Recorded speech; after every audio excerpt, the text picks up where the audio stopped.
Hello दोस्तों, नमस्कार। कैसे आप लोग? आशा है कि आप लोग बहुत अच्छे होंगे। चलिए दोस्तों, आज बात करते हैं यूपीएससी के बारे में। बात करेंगे यूनियन पब्लिक सर्विस कमीशन। जो बच्चे तैयारी करते हैं यूपीएससी की, मैं उनको अब बताता हूं दोस्तों, अगर उनको यूट्यूब पे कहीं से कंटेंट मिले, अच्छा मिले तो पढ़ो, ना तो आप किताब को पढ़ो, क्योंकि अभी भी इसके एग्जाम आपका ऑनलाइन एग्जाम नहीं होता है, ऑफलाइन एग्जाम होता है। तो कंटेंट कैसे तैयार करना है, बेसिक चीज कैसे पढ़ना है, आज उसके बारे में एक एक पॉइंट पे बात करेंगे। Plus history, polity, economics, geography, science and tech, plus environment and current affairs के बारे में भी बात करेंगे। हमें क्या क्या चीजें पढ़ना, पूरा एक एक सिलेबस को। आज चाहे 1.5 घंटा 2 घंटे वीडियो बनेगा, उसको पूरा बना के अपलोड करेंगे। ठीक है दोस्तों, अब शुरू पहले करते हैं यूपीएससी की तैयारी करने से पहले हमें क्या पढ़ना होता है। यूपीएससी का पहले सिलेबस को समझो, यूपीएससी के सिलेबस को समझो।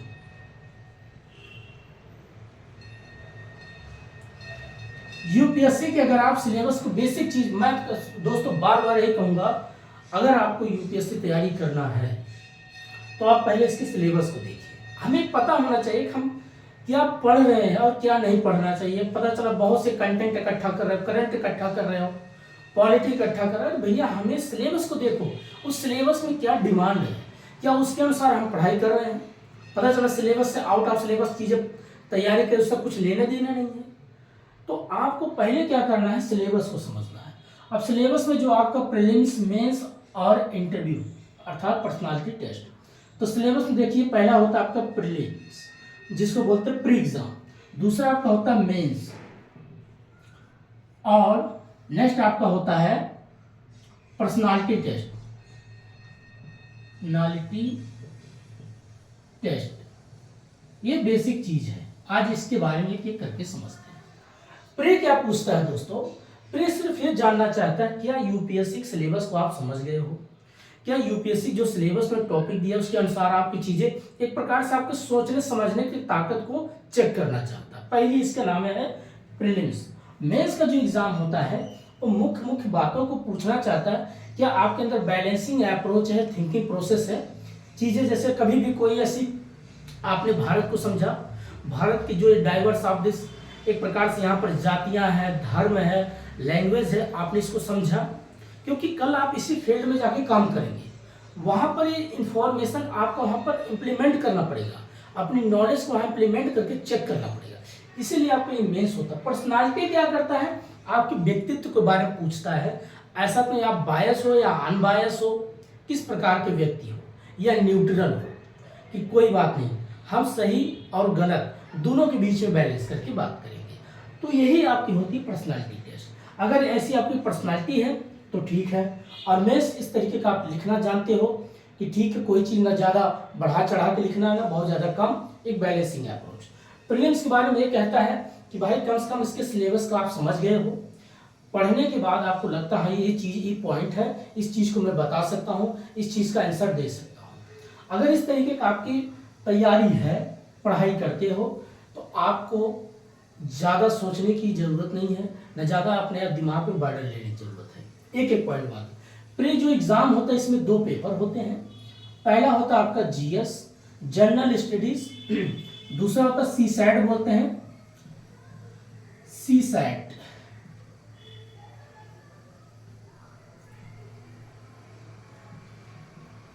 सी सैट किसको कहते हैं, सिविल सर्विस एप्टीट्यूड टेस्ट। अब इसमें हम बात करेंगे। इसमें आपका होता है 100 क्वेश्चन होते हैं, अर्थात 100 प्रश्न आते हैं, और इसमें आपका होता 80 question.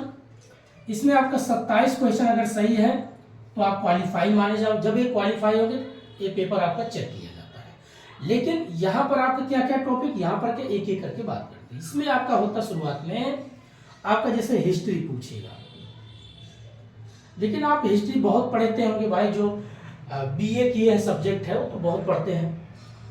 Polity, economics,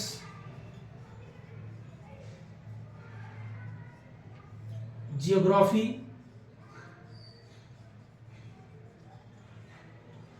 environment,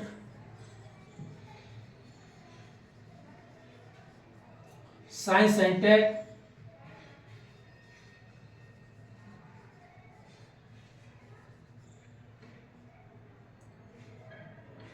technology बोलते उसको।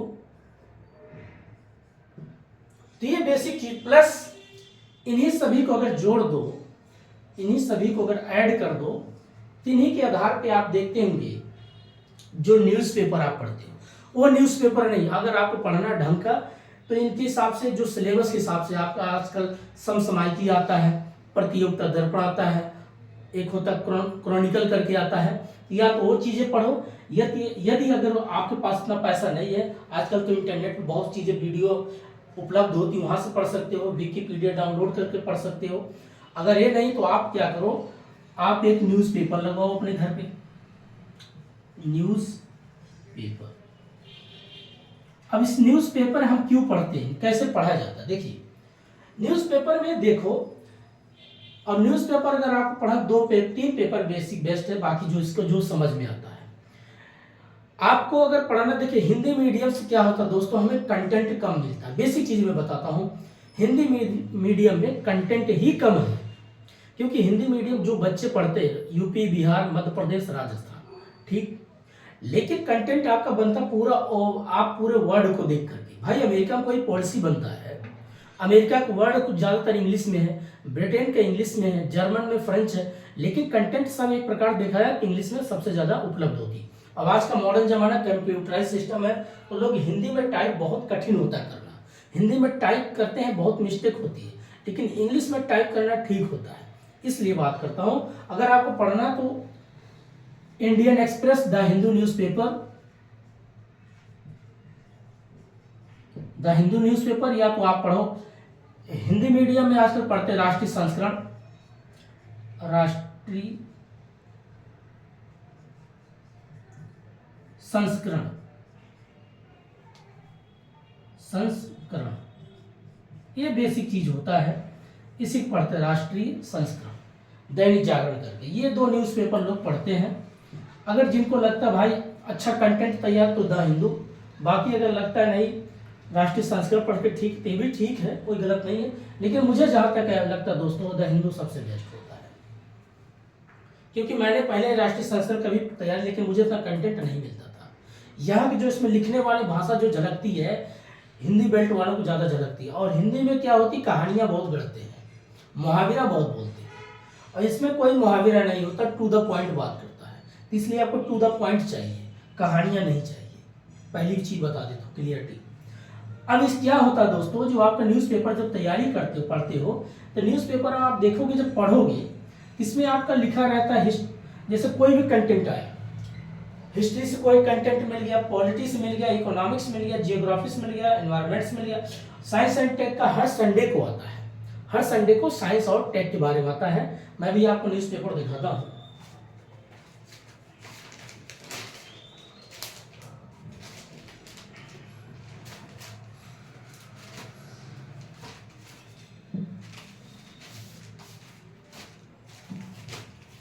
ये देखिए संडे का जो पेपर आता है, आपको इसमें जो कंटेंट होता है, अब वही है जो बच्चे, ये देखिए आपका पूरा इसमें कंटेंट आता है,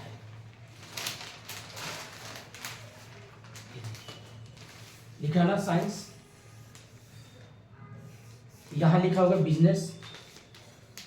ये जो कंटेंट आपको तैयार करना है, ये पेपर आप एक ही पेपर लगाइए, 10 न्यूज़पेपर मत पढ़िए, क्योंकि एक ही एनफ होता है, एक को ढंग से पढ़ो वही बहुत है। आपके पास 1 आवर टाइम भी चाहिए न्यूज़पेपर पढ़ने को। अब देखिए क्या आपको पढ़ना है, पहले तो आप किताब पढ़िए, इसको हिस्ट्री का, पॉलिटी का, इकोनॉमिक्स का, जियोग्राफी का, एनवायरमेंट और साइंस एंड टेक्नोलॉजी। जिनका बेसिक कभी नहीं तैयार है, कुछ नहीं पता डेमोक्रेसी क्या है या लेजिस्लेटिव क्या है, एग्जीक्यूटिव क्या है, जुडिशरी क्या है, तो भाई वो एनसीईआरटी पढ़े, क्लास 9 से लेकर के 12 तक का एनसीईआरटी पढ़े। और जिनको लगता है मैं कुछ चीज़ें समझ गया तो किताबें पढ़े। किताब और एनसीईआरटी में क्या फ़र्क होता है दोस्तों, एनसीईआरटी ये क्या कहता है, आपको बेसिक चीज़ें बताता है, समझाता है, ये आपके अंदर समझाता और बताता है। बुक क्या करता है, वो ऑलरेडी उसमें सब चीज़ उपलब्ध होती है, वो डायरेक्ट बता देता है, ये समझाता है कि ये बताता है। बुक्स क्या करता है, वो आपको डायरेक्ट बता देता है, ये चीज़ है, लेकिन एनसीईआरटी वो बेसिक चीज आपको समझाता है। इसलिए अब क्लास 9 का बच्चा क्या करता है, उसको समझाया जाएगा, उसको बताया जाएगा, लेकिन किताब क्या करती है, उसको बताती है। ये फर्क होता है एनसीईआरटी और बुक्स। अगर जिनको तैयारी करना ढंग से, तो अगर बेसिक चीज नहीं पता कि एनसीईआरटी पढ़ो, उसके बाद किताबें पढ़ो बस। और पढ़ने के बाद जब ये सारी चीज के आपका बेसिक पता हो जाता है, क्या पता होता है, जब आप पढ़ते हैं तो पहले चीज आपको इंफॉर्मेशन मिलता है। इंफॉर्मेशन, अगर आपके पास इंफॉर्मेशन अच्छा हो गया तो आप क्या डेवलप होता है, आपके पास नॉलेज।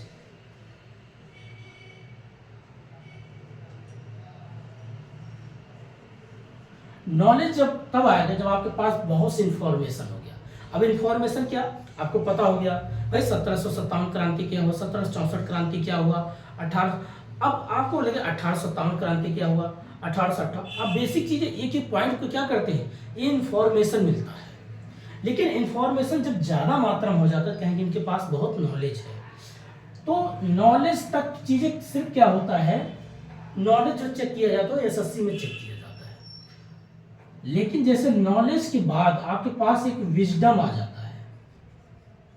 विजडम, जैसे पूछा जाए कि दिल्ली में पोल्यूशन सबसे ज्यादा होने क्या कारण है, और वो पोल्यूशन सबसे ज्यादा आपको नवंबर में देखने को ज्यादा मिलता है, अक्टूबर 15 अक्टूबर से शुरू हो जाता है, ऐसा क्यों? तो आप जब जियोग्राफी पढ़ेंगे तो वहां पर आपको लिखा होता है जियोग्राफी, फिजिकल जियोग्राफी में, कि भाई जैसे जैसे टेम्परेचर लो होगा और जैसे जैसे टेम्परेचर हाई होगा, इसका क्या कॉन्सेप्ट बनता है। देखिए, जब टेम्परेचर हाई होता है, लो प्रेशर अगर होगा तो गर्म हवा होगी, तो डस्ट क्या होते हैं, हवा के साथ उड़ जाते हैं, ठीक है। लेकिन ठंड का जैसे मौसम होता है, प्रेशर हाई होता है, अर्थात टेम्परेचर कम हो जाता है, तो जितने जो गाड़ियां हैं, जो बिल्डिंग कंस्ट्रक्शन होता है, जितनी फैक्ट्रियां से जो धुआं निकलता है, ये क्या करता है, ठंड होने की वजह से ओस पड़ने वो नीचे दबने लगती है, इसीलिए पोल्यूशन ज्यादा देखने को मिलता है। उसी बीच में दिवाली भी आ जाता है, उसी बीच में पराली भी जल जाता है, इनकी कंटेंट और बढ़ जाती है।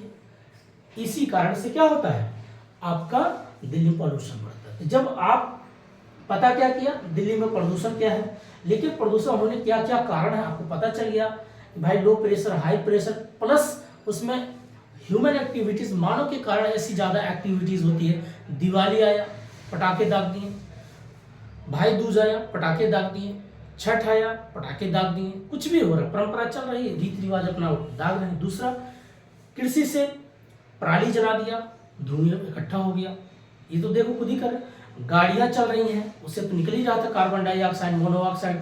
आजकल बहुत ज्यादा सिगरेट पीते हैं, इससे भी धुआं निकलता है। लेकिन जब तक ये एक्टिविटीज नहीं होती थी और हाई प्रेशर बजाय लो प्रेशर था, गर्म हवा थी, तब तक ये धुएं क्या थे, उड़ जाते थे। लेकिन जैसे जैसे टेम्परेचर लो हुआ, पता चला हवा ठंडी हो गई, और जो डस्ट है, जो धूल कण है, वो ज्यादा उड़ नहीं पा रहे हैं, वो जमीन के कम से कम 50 या 100 मीटर के रेंज में क्या करते हैं, रुक जाते हैं।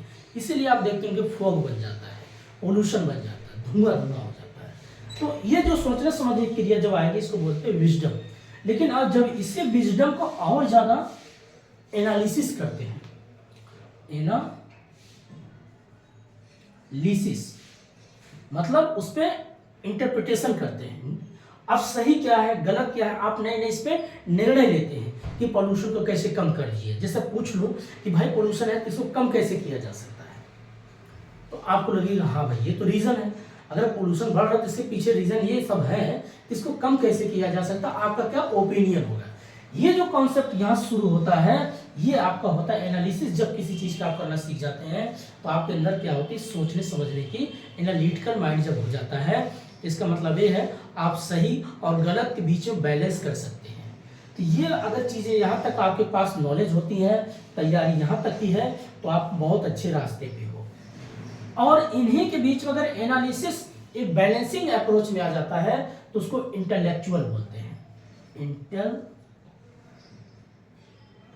इंटेलेक्चुअल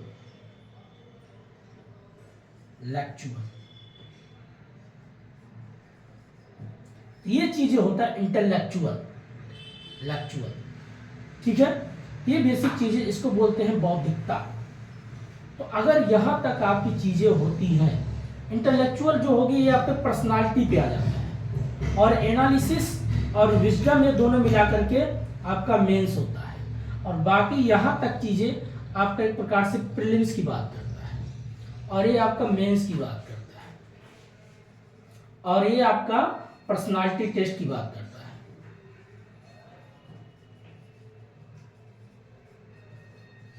ये चीजें होती यूपीएससी की तैयारी करने के बाद होती है। कोई भी एग्जाम अगर आप करते हो, एक ग्रेड की नौकरी चाहिए, तो यहां तक अगर आपका थिंकिंग प्रोसेस है तो आप समझिए तैयारी अच्छी है। अब इंफॉर्मेशन क्या, जैसे बहुत से बच्चे जो आजकल पूछते हैं, बताइए आर्टिकल 15 में क्या बात कहा गया है। आपको पता हो गया आर्टिकल 15, ठीक। आर्टिकल 21 में क्या कहा गया आपको पता है, लेकिन जब उसमें आप ये सोचना शुरू करते हो आर्टिकल 21 किसकी बात करती है, आपकी किसके, आपके जीवन के बारे में बात करती है। आप जीवन गरिमा क्या होती है, आप स्वतंत्र होते हैं, किस चीज में स्वतंत्र होते, आपका खुद का निर्णय होता, आपको कोई इस प्रकार से ऐसा नहीं कोई व्यक्ति जबरदस्ती आपको अधिकार छीन सकता है या आपके जीवन का जीने गरिमा छीन सकता है। तो आप कहेंगे 21 में क्या बोला गया, लेकिन दूसरा वही पॉइंट बोला फंडामेंटल राइट किस चीज की बात करता है। तो जब आप एक आर्टिकल से दूसरे आर्टिकल को जोड़ते हैं, पढ़ते हैं, समझते हैं, तो ये बेसिक चीजें ही शुरुआत आपके पास हो जाता है। आपने सुना इंफॉर्मेशन कलेक्ट किया, उसको विजडम किया, आपने एनालिटिकल करना सीख गए, इंटेलेक्चुअल करना सीख गए, ये सारी चीजें आपकी क्या होती है, यूपीएससी बेसिक चीज तैयारी शुरू हो जाती है।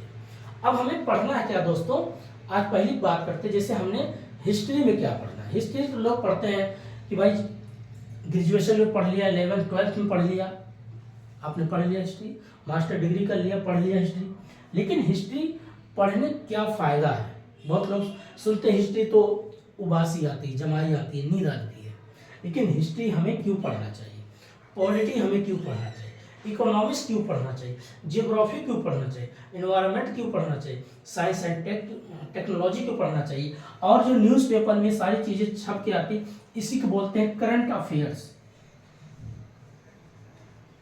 करंट अफेयर्स ये बेसिक चीज होता है, करंट अफेयर्स, समसामयिक की घटना। लेकिन इसमें एक चीज और पूछता है, जो घटनाएं क्या होती है उनको बोलते हैं इवेंट। इवेंट मतलब रोज घटना घट रही है, पता चला कहीं पुल टूट के गिर गया, कहीं बाढ़ आ गया, कहीं सूखा पड़ गया, कहीं पोल्यूशन ज्यादा बढ़ गया, ये सब क्या हो रहा है, घटनाएं हो रही हैं। और ये सब चीजें जब आप सुनते हैं तो आप इसके पीछे रीजन ढूंढना शुरू करते हो। जिस दिन आप सवाल करना सीख गए, आपकी तैयारी बहुत अच्छा है, सबसे बेस्ट यही है। तो ये चीजें आपको यहाँ से, लेकिन अब हम पढ़ते क्या है, हिस्ट्री। हिस्ट्री में हमें क्या क्या पढ़ना है इसके बारे में एक करके बात करते हैं। हिस्ट्री को बेसिक अगर देखा जाए दोस्तों, तो 5 भागों में डिवाइड किया गया है। पहले इसको हम मिटाते, फिर एक एक लिख करके बताएंगे, यहां से बताएंगे। हिस्ट्री में हमें क्या क्या पढ़ना होता है, ancient history, medieval history, early medieval history, modern history, plus post independence of history. Next उसके बाद हम क्या पढ़ते हैं, अभी उसके बाद एक सीसैट के बारे में बात करेंगे। तो पहले हम शुरुआत करेंगे हिस्ट्री के बारे में। हिस्ट्री देखिए, हिस्ट्री कोई रटने की चीज नहीं है, हिस्ट्री को समझने की चीज है। इंफॉर्मेशन पहले कलेक्ट करो, पहले आप पढ़ोगे तो क्या आपको पढ़े, एंशियंट हिस्ट्री, एंशियंट हिस्ट्री। अब एंशियंट हिस्ट्री में क्या पढ़ते हो, आप पढ़ते हो प्राचीन इतिहास, लेकिन इसमें हमें क्या क्या पढ़ते हैं, एक एक टॉपिक पहले बात करते हैं। पहला आपका इसमें आता है स्टोन एज, ठीक। दूसरा आप क्या पढ़ते हो, Indus valley civilisation, Indus valley civilisation, ठीक। नेक्स्ट क्या पढ़ते हो आप, बुद्धिज्म,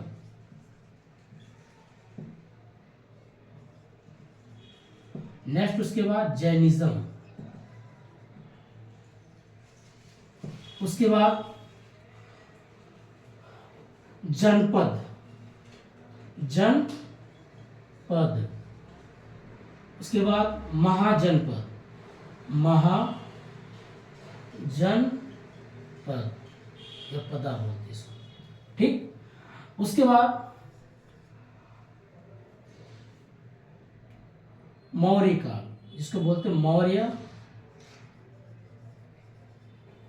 मौर्य डायनेस्टी। उसके बाद पोस्ट मौर्य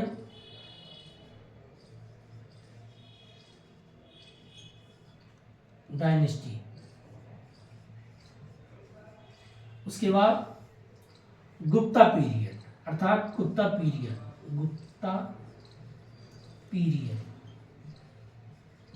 डायनेस्टी, या डायनेस्टी या पीरियड ले दो, डायनेस्टी लिख दो दोस्तों।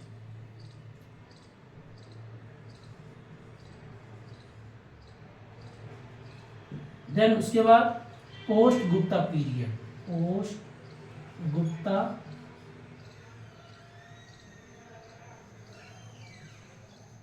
डायनेस्टी।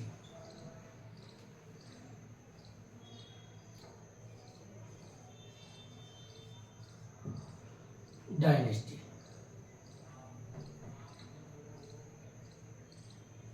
ठीक है। उसके बाद हम पढ़ते हैं संगम, यहां लिख देते हैं संगम, संगम पीरियड। अब इसमें संगम में 3 पढ़ते हैं, चोल्या, चेल्या एंड पांड्या। ये बेसिक 3 है। ये आपका पूरा सिलेबस में से लिख के दे दिया। और 2 हैं, यहां बता देते हैं, अगर दिखाई देगा तो ठीक, नहीं तो यहां लिया नहीं देते। ऋग्वेदिक पीरियड एंड लेटर वैदिक पीरियड। ये बेसिक चीजें होता है, बस इतना अगर आपने पढ़ाई कर लिया तो ये आपका होता प्राचीन काल का। ये पूरा आपका सिलेबस में लिखा है, लेकिन ये जब हम पढ़ते हैं हमें याद क्यों नहीं होता है? आपको याद तब होगा जब आप सिलेबस को देखेंगे। सिलेबस को देखने के बाद उसको एक एक टॉपिक को आप खुद कलम कापी लेकर के प्रैक्टिस करिए। अब जैसे आप एंशिएंट हिस्ट्री हमने लिख दिया, अब ये सब टॉपिक स्टोन एज क्या है, इंडस वैली सिविलाइजेशन क्या है, बुद्धिज्म, जैनिज्म, उसके बाद जनपदा क्या है, जनपद, उसके महाजनपद क्या है, Maurya dynasty, post Maurya dynasty, Gupta dynasty and post Gupta dynasty. Then उसके बाद संगम पीरियड, चोल्या, चेल्या और पांड्या। ये 3 आपको बेसिक चीजें मिलता है, प्लस ऋग्वैदिक पीरियड, लेटर वैदिक पीरियड, लेटर वैदिक पीरियड। इतना ही है आपका सिलेबस में। अगर आप अब क्वेश्चन क्या पूछता है, देखिए क्वेश्चन बच्चों यही लगता है कि क्वेश्चन क्या करंट में पूछ लेगा, क्या ट्रेडिशनल। ये जो हम सब एनसीईआरटी के आधार पे सारी चीजें पढ़ते हैं, एनसीईआरटी के आधार पे बुक्स या एनसीईआरटी के आधार पे सब कुछ चीजें हमें पता होती है। हमें बेसिक चीजें, जिनको बेसिक कुछ नहीं पता है तो यहाँ से वो क्या करते हैं, पढ़ाई करते हैं। अब पढ़ाई करेंगे भाई स्टोन एज क्या है। अब स्टोन एज को कितने भागों में बांटा गया, प्री क्या था, पोस्ट क्या, या आपका प्री क्या था, मेडाइवल क्या था, मॉडर्न क्या था, जिसको बोलते हैं पेलियोलिथिक क्या था, मेसोलिथिक क्या था एंड नियोलिथिक क्या था। तो पूर्व पाषाण काल, मध्य पाषाण काल, नव पाषाण काल, इसको हिंदी में बोलते हैं।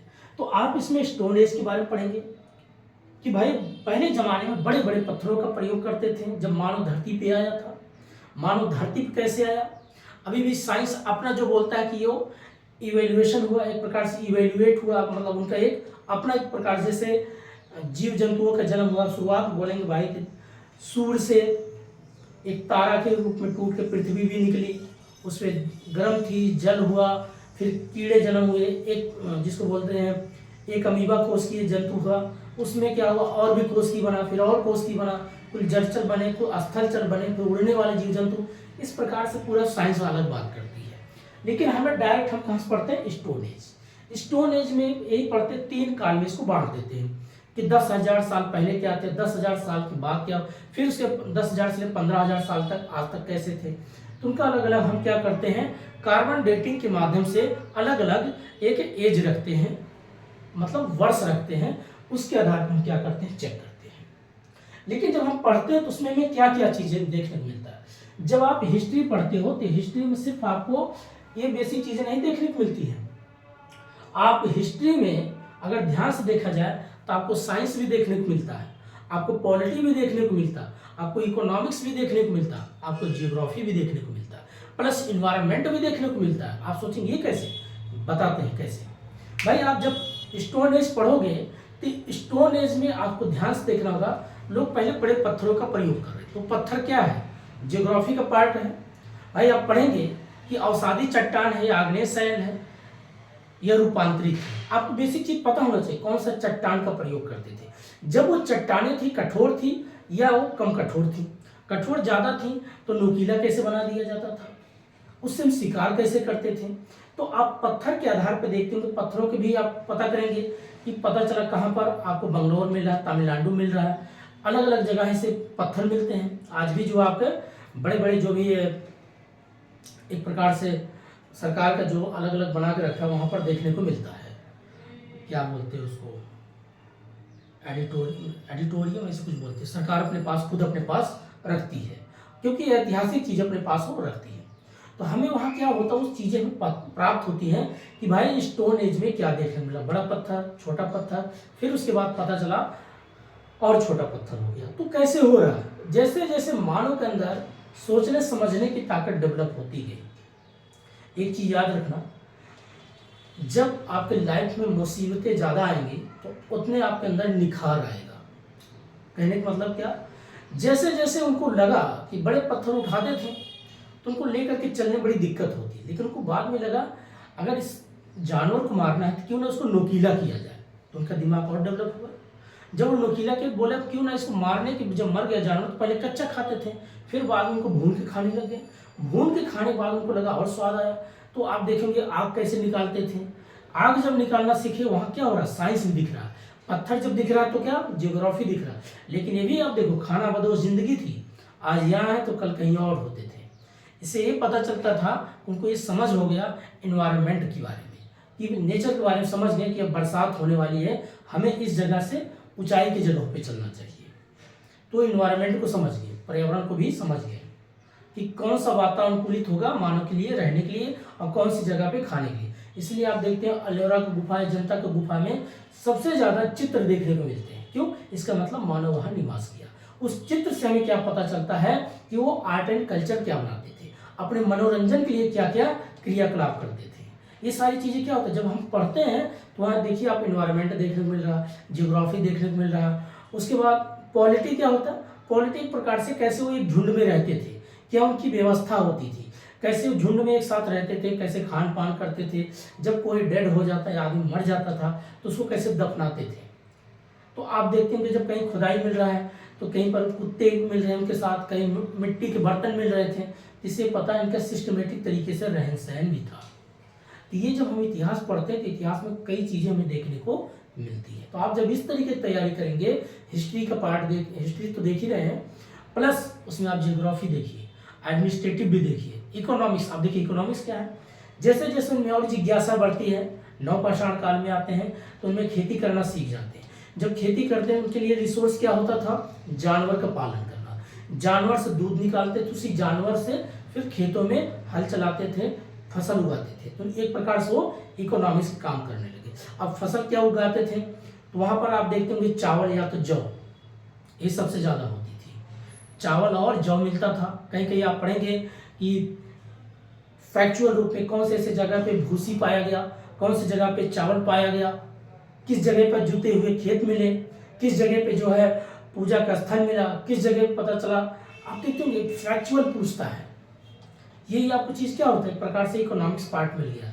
कि भाई अगर गेहूं मिल रहा है, सॉरी गेहूं नहीं था उस वक्त, जौ मिलता था और प्लस चावल मिलता था। जैसे और उनकी जिज्ञासाएं बढ़ी, तांबा मिलेगा तो तांबा क्या करते थे, टीन कैसे बनाते थे, कैसे वो वस्तुएं बनाते, लोहा लोहा तो मिला नहीं था, लोहा बहुत बाद में मिला, लोहा जब आया तो इसीलिए देखिए क्रांतिकारियां शुरू हो गए, मार काट खेती करना और आसान हो गया। तो एक पॉइंट से कितनी चीजें जुड़ती चली जाती है। इतिहास को आप जब पढ़ो तो उनको क्या करिए, पहले आप इंफॉर्मेशन कलेक्ट करो, उस इंफॉर्मेशन को विजडम के रूप में सोचो, फिर एनालिटिक करो, एनालिसिस करो, तो ये चीजें आपके लिए आसान हो जाएगा। अब करंट में कैसे पूछता है, करंट में मान लीजिए अभी भी जैसे आर्कियोलॉजिकल डिपार्टमेंट, मान लीजिए राजस्थान में कोई ऐसी चीज मिल गई तो उसको क्या करते, खोद के लाते घर पे, देखते हैं, कार्बन डेटिंग से चेक करते हैं ये कितने पुराना साल है। तो जो करंट के रूप में कोई चीज आपको मिल जाता है, वो न्यूज़पेपर में मिल जाता है, तो उसके बारे में क्या करना, आपको अंडरराइट एक प्रकार से नोट करके तैयार कर लेना। बस बेसिक चीजें पढ़ लो, कब क्या चीज मिला है, कहाँ मिला, उस जगह को याद रखो। प्लस एक चीज और देखिए, जब आप पढ़ते हो तो सबसे ज्यादा मानव निवास कहाँ करता था, जहाँ जल है वहीं जीवन है। तो जल के बारे में पढ़ो, कौन सी नदी किनारे लोग बसते थे। जैसे पुराने समय में आप पढ़ेंगे इंडस वैली सिविलाइजेशन, तो इंडस वैली सिविलाइजेशन क्यों, इंडस मतलब नदी, सिविलाइजेशन मतलब सभ्यता, क्यों वहीं डेवलप हुआ। बड़े बड़े भी शहर देखो सब नदी किनारे, दिल्ली कहाँ है, यमुना किनारे, ठीक है। आपका कोलकाता अगर देखिए तो गंगा नदी किनारे, हुगली नदी किनारे। तो आप किसी भी शहर को उठाइए, कलकत्ता, उसके बाद आप बनारस देखिए गंगा नदी किनारे, लखनऊ देखिए गोमती नदी किनारे, कोई भी सभ्यता हमेशा नदी किनारे बसी, क्यों, वहां जल है तो जीवन है। तो इसीलिए आपको क्या करना है, नदी को भी साथ में याद करिए, यही क्वेश्चन पूछता है, कौन से नदी किनारे कौन सी सभ्यता है। तो बेसिक चीज आपको नदी जियोग्राफी पार्ट हो गया, वहां पर कौन से इसकी व्यवस्था थी, आपको पॉलिटिक पार्ट हो गया, कौन से फसल उत्पादन का इकोनॉमिक्स का पार्ट हो गया, ट्रेड कैसे करते थे इकोनॉमिक्स का पार्ट हो गया। तो जब आप इतिहास पढ़ो ना तो सब सब्जेक्ट को जोड़ करके पढ़ो। अब आप पढ़ेंगे वही इंडस वैली सिविलाइजेशन में, जब इंडस वैली सिविलाइजेशन आप पढ़ते होंगे तो सारी चीजें देखने को मिलेगा। साइट मिलते थे भारत में कितने, 1000 साइट मिले, पाकिस्तान में 500 साइट मिले, अफगानिस्तान में 2 साइट मिले। तो फैक्चुअल चीज को आपको याद रखना, क्या है, कैसे फैला हुआ है ना। तो बेसिक चीज आपको देखना, ट्राइंगल जोन में था, कैसे था, आप पूछ लेंगे कि भाई इंडस वैली सिविलाइजेशन कितने राज्यों, आज के प्रेजेंट टाइम पूछेगा भारत के कितने राज्यों में था, तो पूछेंगे महाराष्ट्र, उत्तर प्रदेश, जम्मू कश्मीर, ऐसे दे देगा। प्लस उसके बाद पाकिस्तान में आप पूछ लेगा बलूचिस्तान। तो अगर ये फैक्चुअल रूप में दे दिया तो अगर सब कह देगा क्या सभी सही है, इनमें से कोई नहीं सही है, तो जब आपको पता होगा तो सही आंसर लगाएंगे। तो आपको ये क्या होता है, इन्फॉर्मेशन है, तो इन्फॉर्मेशन पूछता है नॉलेज बेस से। लेकिन जब उसे पूछ लेगा कि बताइए कालीबंगा जो मिली है, कालीबंगा किस राज्य में है, और कालीबंगा उसका नाम क्यों पड़ा, ऐसा क्या कारण था, वो मशहूर क्यों है, तो आपको उसके अंदर और डीपली चीजें पढ़ना पड़ेगा, ठीक है। कल्चर पूछ लेगा कि वो किस रंग का प्रयोग करते थे, मृद भांड बनाते थे, मिट्टी का बर्तन बनाते थे, तो मिट्टी का बर्तन जो बनाते थे क्या वो कौन से कलर का प्रयोग करते थे, वो कलर कैसे उसको चढ़ाते थे, क्या उसको मिट्टी कैसे पकाते थे। एक बारीकी चीज भी आपको पूछ सकता है, वहां साइंस दिख गया। तो दोस्तों आप इंडस वैली सिविलाइजेशन पढ़ेंगे, उसके बाद बुद्धिज्म पढ़ेंगे, जैनिज्म पढ़ेंगे। देखो बुद्धिज्म जैनिज्म ये क्या है भाई, धर्म है। धर्म के एक प्रकार से उनका धर्म क्या होता है, धर्म एक एथिक्स की बात करती है, नैतिकता की बात करती है, गॉड और ईश्वर की बात तो नहीं करती। बात तो मानव ने जोड़ दिया बस अपने सुलभ सुविधा के लिए, भैया चलो कुछ तो मिलेगा, कुछ पैसा कमाएंगे। तो आजकल लोग धर्म को पैसा के आधार से जोड़ दिए। धर्म कभी पैसे की बात नहीं करता, धर्म आपके इंटीग्रिटी की बात करती है, आपकी मोरल की बात करती है, मोरालिटी की बात करती है, एटीट्यूड की बात करती है, एप्टीट्यूड की बात करती है, इंटीग्रिटी की बात करती है। ये बेसिक चीज होता है धर्म। तो इससे हमें एक सीख लेना चाहिए कि इनकी बेसिक कॉन्सेप्ट क्या था। जब आप पढ़ेंगे बुद्धिज्म, तो बुद्धिज्म में आप पढ़ेंगे हीनयान क्या है, महायान क्या है, वज्रयान क्या है, नवयान क्या है, और प्लस इनकी बुक्स क्या है, स्वतंत्रता क्या है, विनय पिटक क्या है। ये बेसिक चीजें क्या होता है बुद्धिज्म का, इनके कौन कौन से लिटरेचर थी, पाली क्या थी, प्राकृत क्या थी, ये भाषा क्या थी इनकी, इसके बारे में समझो। जैनिज्म में भी पढ़ो इनके गुरु कौन थे, तीर्थंकर 24वें गुरु कौन थे। बुद्धिज्म में आपको बुद्ध मिलते हैं, गौतम बुद्ध। प्लस ऐसे आपका जैनिज्म में ही आप पढ़ेंगे श्वेतांबर क्या था, दिगंबर क्या था, प्लस इनके कैसे धर्म के प्रचार करें, इनका क्या इम्पैक्ट पड़ा पर्यावरण पे, क्या पॉलिटिक्स पड़ा, क्या इकोनॉमिक्स पे पड़ा, हर एक पॉइंट से आपको जोड़ के देखना चाहिए, ठीक है। अभी सिर्फ बेसिक चीज बता रहे हैं दोस्तों ये कि क्या हमें पढ़ना चाहिए। अगला पढ़ते जनपद क्या है, जनपदा। देखिए जनपद और जनपद महाजनपदा के जन मतलब लोग, जैसे दो लोग मिलकर कहीं कुछ जन लोग बैठे थे, और जब वहीं पर 50-60 लोग कहेंगे महाजनपद है, बहुत से लोग। तो भारत में आप पढ़े होंगे 16 महाजनपद, तो 16 महाजनपद आप पढ़े होंगे 16। इस 16 महाजनपद के बारे में आपको पढ़ना होगा। मगध क्या था, जो बिहार का सबसे बड़ा राज्य था। पाटलिपुत्रा कहाँ की थी, उज्जैन कहाँ की थी, ये सब क्या है 16 महाजन। जैसे आज भारत में कितने राज्य हैं, तो मान लीजिए जैसे 28 पहले 29 बन गया, फिर बीच में उसको एक कम कर दिया गया, तो जैसे 28 राज्य थे, तो वैसे ठीक प्रकार से पहले 16 महाजनपद थे। अलग अलग एक जनपद, एक अलग अलग जनपद के राजा होते थे। तो इसके बारे में हमको पता करना, ये भी एनसीईआरटी किताब में पढ़ना है भाई, कहाँ कौन राजा थे, सबसे ज्यादा ताकतवर कौन सा ऐसा जनपद था, जैसे मगध सबसे ज्यादा ताकतवर था। और मगध जब आप पढ़ेंगे तो मगध में ही आपको मिलेंगे पाटलिपुत्रा का ही नाम को चेंज करके आज वर्तमान में पटना रखा गया है। ठीक है, तो जब आप पढ़ेंगे जनपद, 16 महाजनपद में सबसे पावरफुल था आपका मगध जो आपका पटना बिहार में मिलता है। ठीक है, अब उसी में सबसे ज्यादा आप जिसमें पढ़ेंगे मगध में ही Maurya dynasty, post Maurya dynasty, Gupta period है, पोस्ट गुप्ता पीरियड। तो ये बेसिक चीजें आपको पढ़ना पड़ेगा। मौर्य जिसमें आप चंद्रगुप्त मौर्य, उसके बाद अशोक, बिंदुसार मतलब अशोक के पिताजी थे। तो इनके बारे में आपको बेसिक चीज समझना, इनकी क्या थिंकिंग पावर थी, किस तरीके से सोचते थे, क्या इनका कार्य था, कैसे इस पावरफुल किए, कैसे। फिर उसके बाद आप उसे पढ़ेंगे अलेक्जेंडर सिकंदर आक्रमण करता है और पोरस उनके तरफ से एक सैनिक रूप में लड़ता है। लेकिन देखा जाए वैसे भारत का रहने वाला पोरस था, जो सिकंदर से लड़ते लड़ते उसकी बहादुरी देख करके उसको कुछ गिफ्ट किया गया, उसकी अपनी बेटी शादी भी की, बहुत कुछ चीजें आपको इन्फॉर्मेशन मिलती है। तो ये हम जब चीजें पढ़ेंगे 16 महाजनपद, फिर उसके बाद जनपद ये लिखते 16 जनपद मतलब 16 महाजनपद। ठीक, और उसी मौर्य काल, पोस्ट मौर्य में आपका समझे कि शुंग वंश तक का आता है। उसके बाद गुप्ता पीरियड कुमार गुप्ता कौन था, घटोत्कच कौन थे, स्कंदगुप्त कौन थे, प्रथम आपके मौर्य जिसमें चंद्रगुप्त मौर्य, इस प्रकार से द्वितीय चंद्रगुप्त मौर्य, इनके बारे में आप द्वितीय पढ़ेंगे। ठीक है, यहाँ से बेसिक चीजें हमें पता होती है। संगम में क्या होता है, भारत के जब ऐसे ट्रायंगल जोन नीचे आप देखेंगे, यहाँ पर ऐसे 3 ऐसे बना दो, एक होता चोलिया, चेलिया, पांड्या, 3 ऐसे अलग अलग थे। अब इस चोलिया, चेलिया, पांड्या के बेसिक क्या कॉन्सेप्ट था, अभी मेंस में क्वेश्चन पूछा गया कि चोले साम्राज्य का वर्तमान में क्या देखने को मिला, तो वर्तमान बहुत कुछ उनकी आर्ट एंड कल्चर देखने को मिलता है। उसी आर्ट एंड कल्चर के आधार पे हम आज प्रेजेंट टाइम में लोग क्या करते हैं, ऐतिहासिक चीजों को दिखा करके टिकट लगा पैसा कमाते हैं, और उन्हीं की बनाई हुई चीजें जो लिटरेचर है, लोग उस पर क्या कर रहे हैं, संगीत का डेवलपमेंट कर रहे हैं, नृत्य क्रिया भी सीख रहे हैं, कला भी सीख रहे हैं। तो कहने का मतलब प्राचीन चीजें अगर ऐसा नहीं खत्म होगी, प्राचीन चीजें आपको नई चीजें कुछ ना कुछ देती रहती है, आप उस पर रिसर्च करके कुछ नया चीज पाते हैं। ठीक है, तो आपको इन तीनों संगम के बारे में पढ़ना है। और प्लस आपका आ जाता है ऋग्वेदिक पीरियड, लेटर वैदिक पीरियड। देखिए ऋग्वेदिक और लेटर वैदिक पीरियड क्या है, वेदों के बारे में बात करता है। इनके बारे में 10,000 से लेकर 15,000 इनका बीसी करके बात करते हैं कि इसने काल में जो है ऋग्वेद आ गया था और लेटर वैदिक पीरियड। ऋग्वेद में बेसिक 4 वेद की बात करते हैं, जिसमें आपका ऋग्वेद, यजुर्वेद, सामवेद, अथर्ववेद। ऋग्वेद ये चारों हो जाते हैं, प्लस उसके लेटर वैदिक पीरियड में आप पढ़ते हैं वर्ण व्यवस्था, ब्राह्मण, क्षत्रिय, वैश्य, शूद्र। तो ये पूरा इनका बेसिक कॉन्सेप्ट होता है। तो ये हम किताबों में बेसिक चीजें क्या करते हैं, पढ़ते थे। हमने बात किया पूरा एंशियंट हिस्ट्री के बारे में जो सिलेबस। अब दूसरा बात करते हैं आपका एंशियंट। जब पढ़ लेंगे इतना, जब आप पढ़ लेंगे तब आप कहेंगे भैया अभी तो हमारे पास इंफॉर्मेशन आया है।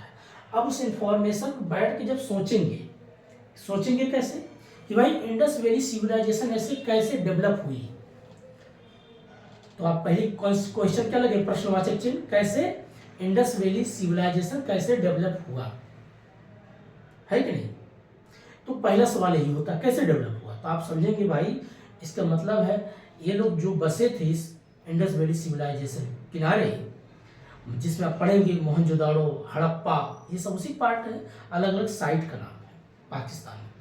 तो आप जब पढ़ेंगे तो हम पहली चीज देखेंगे भाई यहाँ की मिट्टी कैसी है, पहले थिंकिंग करो मिट्टी के बारे में, यहाँ की जल के बारे में, तो जियोग्राफी पार्ट आ गया।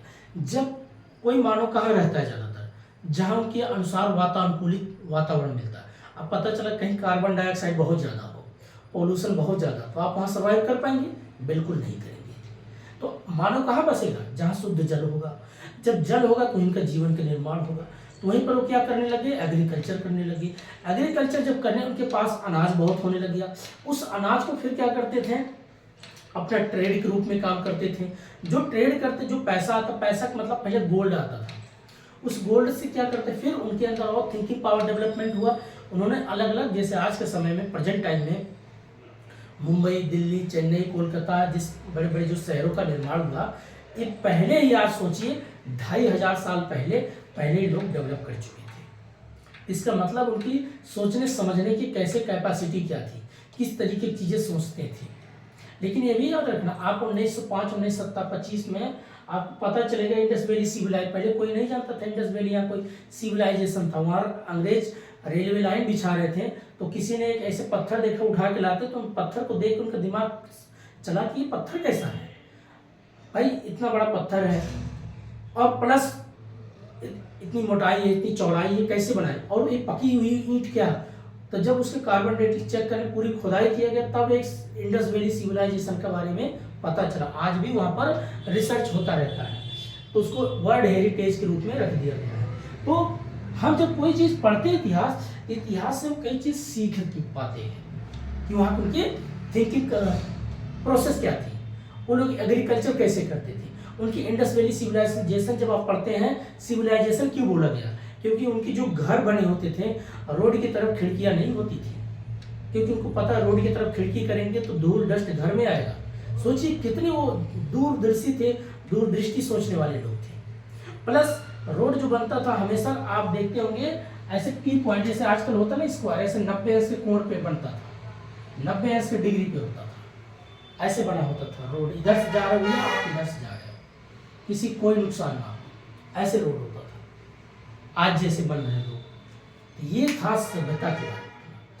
तो ये बेसिक चीज़ें, हमारा कहने का मतलब है, जब आप हिस्ट्री पढ़ो तो एक एक पॉइंट को फैक्चुअल भी याद रखो, कितनी साइड, जैसे पूछ रहे कालीबंगा बताइए, लोथल बताइए कहाँ पर है, तो ये बेसिक फैक्चुअल होता है। लेकिन लोथल में क्या पाया गया, किस चीज़ की डेवलपमेंट हुआ, वहाँ पर क्या मोहरे पाए गए, क्या वहाँ पर जौ पाया गया, क्या वहाँ पर धान की भूसी पाई गई, ये बेसिक चीज़ आपको पता होना चाहिए, फैक्चुअल होता है। लेकिन जब आप ये सर्च करेंगे कि इंडस वैली सिविलाइजेशन यहीं क्यों डेवलप हुआ और क्यों जगह क्यों नहीं हुआ, जब ये सोचना शुरू, ये आपका मेंस की तैयारी होना शुरू हो जाता है। तो दोस्तों ये था, हमने बात किया एंशिएंट हिस्ट्री की बात। अब दूसरा एक पढ़ते हैं मेडाइवल, अर्थात अर्ली मेडाइवल।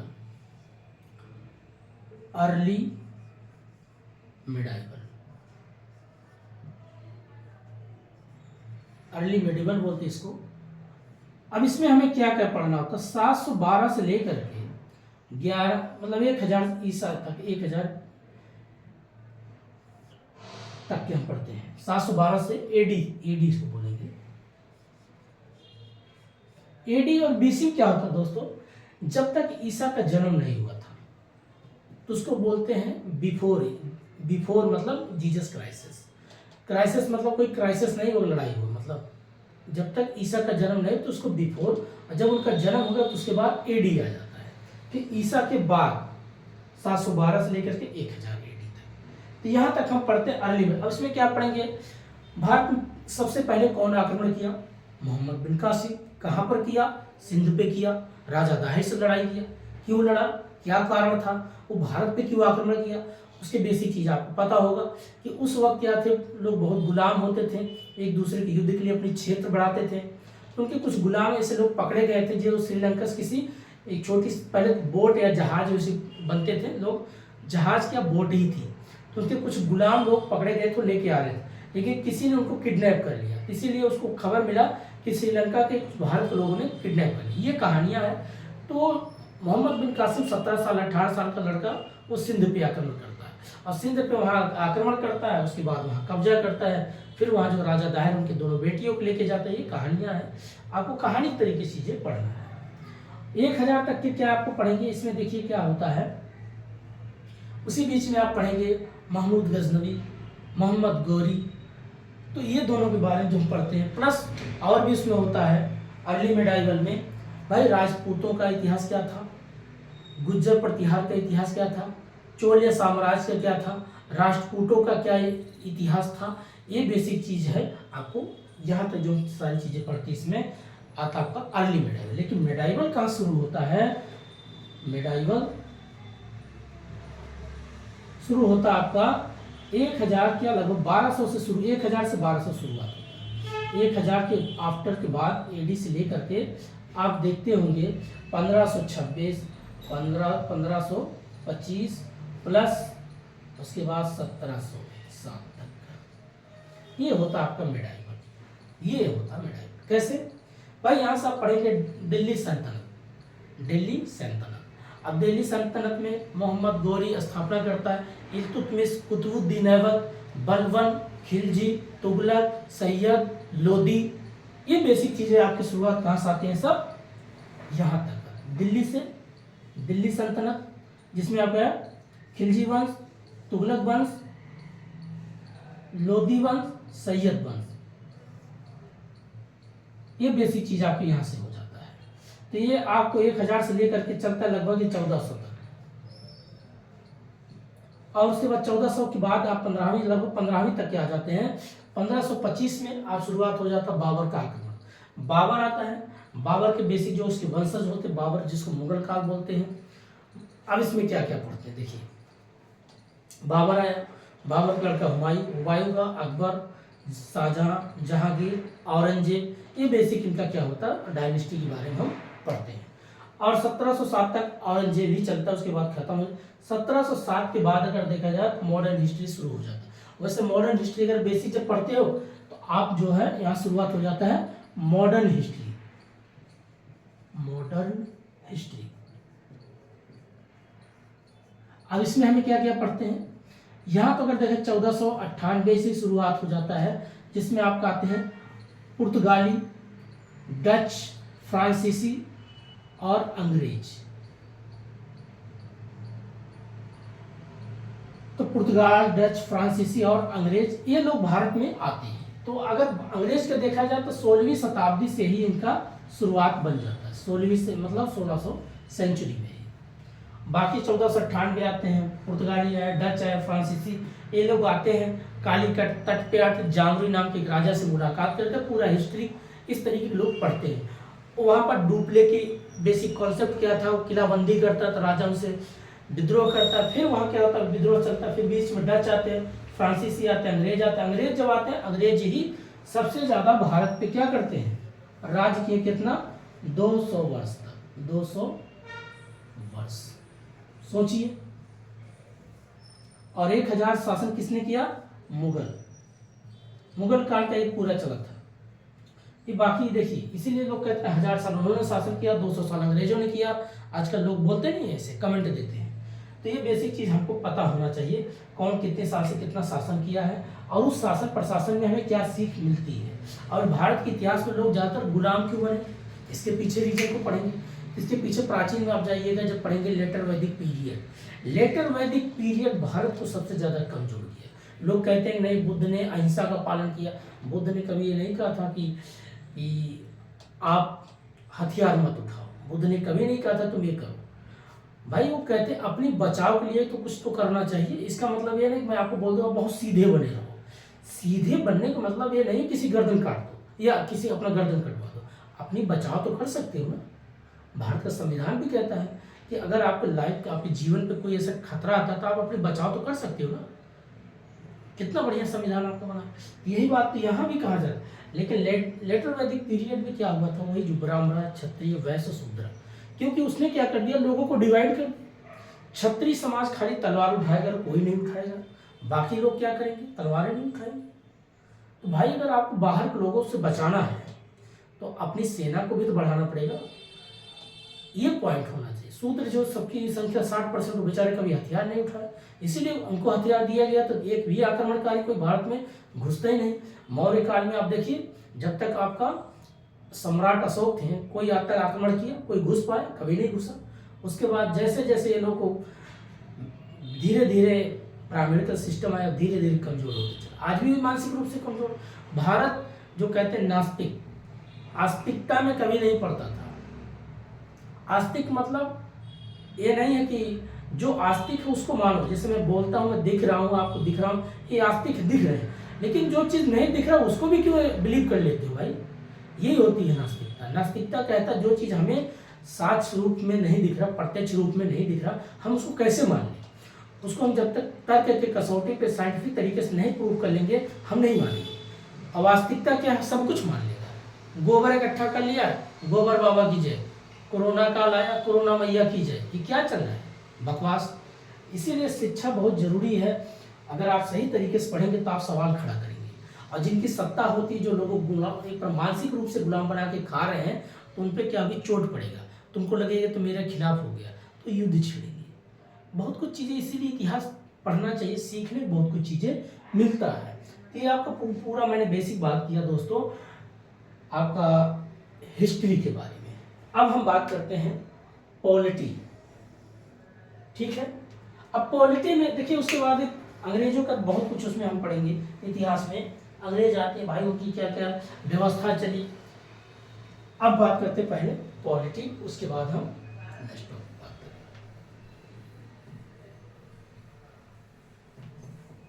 अभी सिर्फ एक एक पॉइंट को समझा रहे हैं दोस्तों।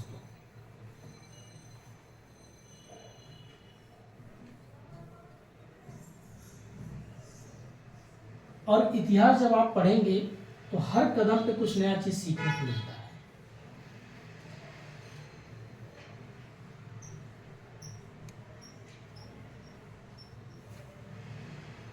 चलिए अब देखिए पॉलिटी में हमें क्या क्या पढ़ना है।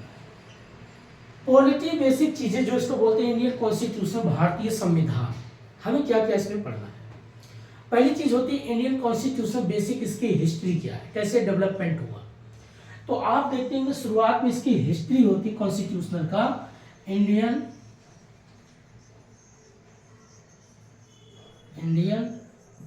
कॉन्स्टिट्यूशन,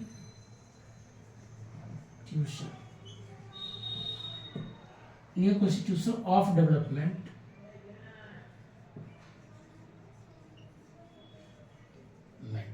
ये कैसे डेवलपमेंट, भारतीय संविधान का विकास कैसे हुआ या कैसे बना, ये इसका बेसिक जो आप हिस्ट्री पढ़ते हो।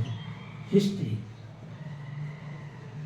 ये क्या हिस्ट्री, हिस्ट्री में बेसिक 2 पार्ट में करते हैं। एक 1773 से लेकर के आप पढ़ते हो, फिर कब तक 1858 तक, और 1858 से लेकर के 1935 तक। ये शुरुआत होती है आपको बेसिक, यहाँ से शुरुआत इंडियन, जिसमें आप पढ़ेंगे पीट्स इंडिया एक्ट क्या था, यही सारी चीजें हैं। उसके बाद एजुकेशन पॉलिसी के लिए कैसे आप, कॉर्नवालिस ने किस तरीके पैसा खर्च किया था, 1000 कैसे डॉलर दिया था, $1,00,000 जो भी खर्च किया था, 1935 का अधिनियम क्या था। ये बेसिक शुरुआत आपको क्या होता है इंडियन कॉन्स्टिट्यूशन ऑफ हिस्ट्री या डेवलपमेंट का, यहाँ शुरुआत होता है 1773 से। ये बेसिक चीज आप पढ़ते हैं, वारेन हेस्टिंग, ये अलग अलग लोगों का नाम इसमें आएगा, काफी लोग बेसिक इसमें आपको समझना पड़ेगा। और इसी में 1774 में आपका सुप्रीम कोर्ट की स्थापना बनता है, सबसे पहले कहाँ, कोलकाता में। तो बेसिक चीज आपको सीखना पड़ेगा। फिर 10 साल, फिर 20 साल, 20 साल इसमें बढ़ाया जाता है। इसमें क्या पढ़ेंगे, एक तो पढ़ते पहला होता है east India company, east India company act. ये होता है ईस्ट इंडिया कंपनी एक्ट क्या था और अधिनियम क्या था। अधिनियम, ये दोनों में फर्क क्या होता है, एक्ट और अधिनियम में। आपको लगे एक्ट भी अधिनियम होता है, एक्ट मीन्स होता था कानून, ये बनाते थे लॉ, और ये बनता था अधिनियम। ये कैसे फर्क होता है देखिए, 1773 जो ईस्ट इंडिया कंपनी जब भारत में अपने आप को एक प्रकार से पूरा 1757 की क्रांति और 1764 की क्रांति, प्लासी का युद्ध और बक्सर का युद्ध जब हो जाता है, तो ईस्ट इंडिया कंपनी क्या करती है, अपने आप को पूरा मजबूत कर लेती है। और मजबूत करने के बाद वो हमेशा देखते होंगे एक्ट बनाते, ईस्ट इंडिया जैसे पिट्स एक्ट बनता है, क्यों बनाया गया भाई, उसमें क्या करता, जो गवर्नर थे उनको जनरल गवर्नर बनाया जाता था, जब मान लीजिए आपका दिल्ली सॉरी बंगाल, मद्रास और मुंबई 3 जगह के क्या थे गवर्नर, उन गवर्नर को पता चला गवर्नर जनरल बना दिया गया, उनकी पोस्ट को और मजबूत किया जाता। क्यों किया जाता था? ईस्ट इंडिया कंपनी अपने आप को मजबूत कर रही थी, अपने क्षेत्र को और बढ़ा रही थी, अपने कंपनी को इतना ताकतवर बना रही थी। जो भारत में छोटे छोटे रजवाड़े थे उन पे युद्ध होता था, उनकी सेना को बोला सहायक संधि हमारे साथ करो। आपको मेंस में क्वेश्चन है, सहायक संधि क्या बोलता? देखिए आप क्यों सेना रखे हो, आप अपनी सेना हमें दे दो, जो आपको चाहिए हम पूरा प्रोडक्शन करेंगे। तो लोगों को लगता है ठीक है भाई, हम फालतू खर्चा करते हैं, आप ही रखो। लेकिन उनके अपने दिमाग से लड़ते थे। भाई जब तुम्हारी सेना ले लिए तो एक दिन तुम्हारी सेना लेके तुम पे आक्रमण कर दिए, तुम्हारे सारा रिसोर्स ले लिए, तुम पे ही टैक्स लगा दिए, तुम्हारा राजपाट कमजोर हो गया, फिर तुम भी गुलाम हो गए, तुम्हारा प्रजा गुलाम हो गया। इसीलिए बना ईस्ट इंडिया कंपनी, जो एक्ट बनता था, लॉ बनाती थी, कानून बनाती थी, ठीक है। और उसी बीच में जब ज़्यादा ये फैल जाती है, बहुत दूर तक हो जाती है, उसी समय आप देखते होंगे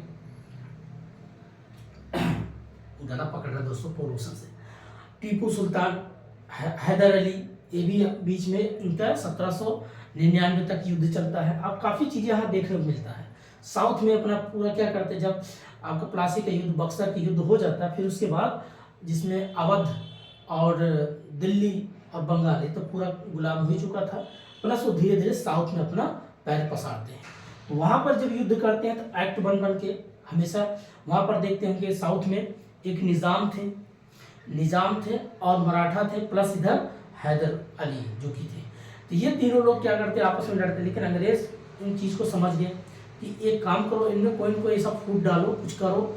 तो अंत में देखिए इनको लाभ दिखाया जाता, इनको पैसा दिया जाता, साम दाम दंड भेद हर एक प्रक्रिया से क्या करते हैं, यहाँ भी अपना क्या करते हैं। जब तक हैदर अली जिंदा थे तब तक तो नहीं, जैसे टीपू सुल्तान आते हैं उसके बाद 1799 में उनकी मृत्यु होती है, अब पूरा कब्जा कर लेते हैं।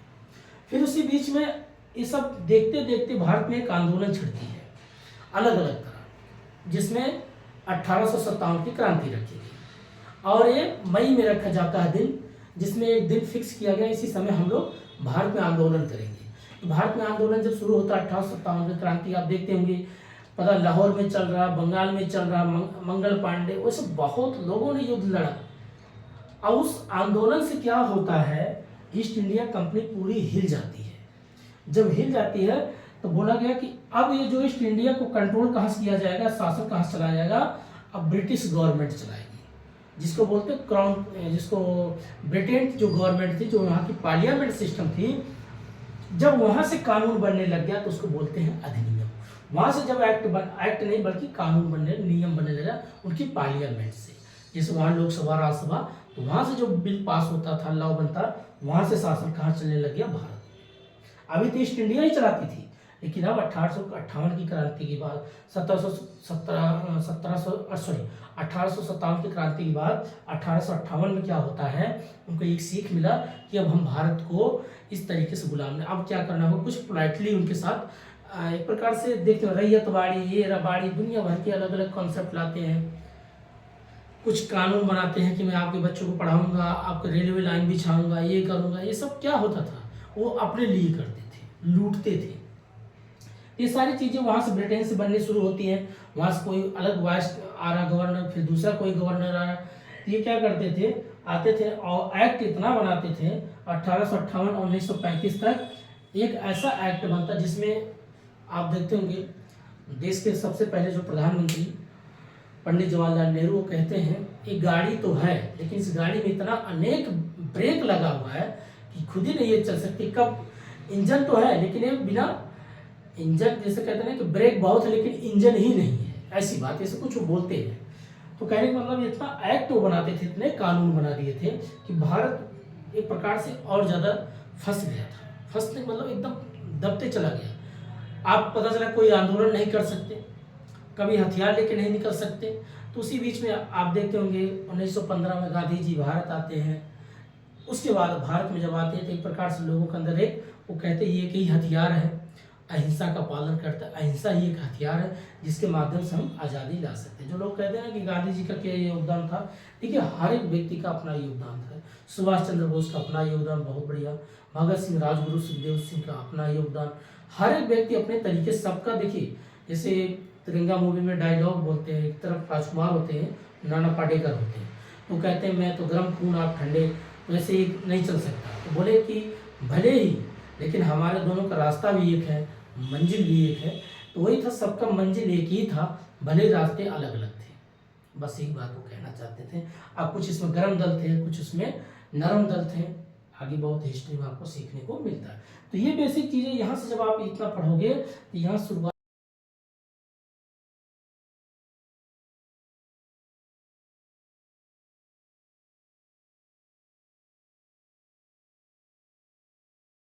करने की बात हो रही है। इस एक्ट को हम मिटाएंगे, पुराना अंग्रेजों वाला कॉन्सेप्ट नहीं चलेगा, हम अपने ही एक्ट बनाएंगे, अपना कानून बनाएंगे। होना ही चाहिए भाई। अब तो आप किसी के संप्रभु नहीं, किसी का अधीन नहीं हो, आप तो स्वयं प्रभु, तुम्हारे आप किसी गुलाम तो हो नहीं। आप अपने पार्लियामेंट में नया कानून बनाओ, एक्ट बनाओ। ये पहली बेसिक शुरुआत ही होता है। फिर दूसरा हम पढ़ते हैं पॉलिटी में, आप पढ़ते हैं फंडामेंटल राइट क्या है, फंडामेंटल ड्यूटीज क्या है, डीपीएसपी क्या है, डायरेक्ट प्रिंसिपल स्टेट पॉलिसी क्या है। फिर उसके बाद आप पढ़ते हो source of constitutional, source of constitutional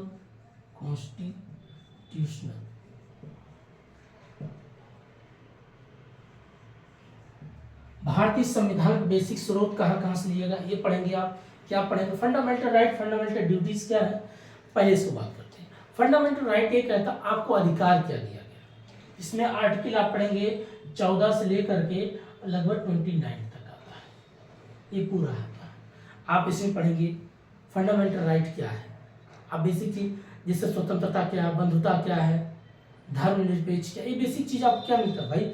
स्वतंत्रता मतलब फ्रीडम हो, आप किसी के अधीन नहीं हो, आपको बात करना है सरकार से जवाब ले सकते हो, सरकार का जवाब दे सकते हो, ये बेसिक आपका राइट की बात। ड्यूटीज का मतलब क्या कहता है, अगर भारत में आपको तो आपका कर्तव्य क्या बनता है। अगर आप रेलवे में सफर कर रहे हो तो रेलवे में कोई ऐसा नहीं, आपका दायित्व बनता है नहीं कि ट्रेन बैठो मूंगफली खा खा के वही नीचे गिराते रहो, आपका दायित्व बनता है उसको साफ सुथरा रखने का। आप अगर एरोप्लेन में जो भी इंडिया के सरकारी चीज़ पे अगर आप सफ़र कर रहे हो, मैं तो कहता हूँ प्राइवेट चीज़ों पे भी अगर आप सफ़र करो तो उसकी भी ध्यान रखो। रोडवेज है, आप बसों में सफ़र कर, देखिए रोडवेज में क्या करो, लोग आधा किलो मूंगफली ले लेंगे, फोड़ फोड़ के खाते नीचे गिराते रहेंगे।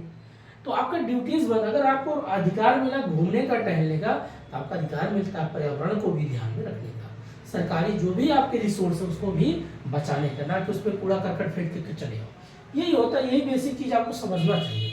डीपीएसपी एक प्रकार से क्या, डायरेक्ट प्रिंसिपल स्टेट पॉलिसी क्या करता है, ये आर्टिकल आपका 36 से लेकर के 51 तक का होता है।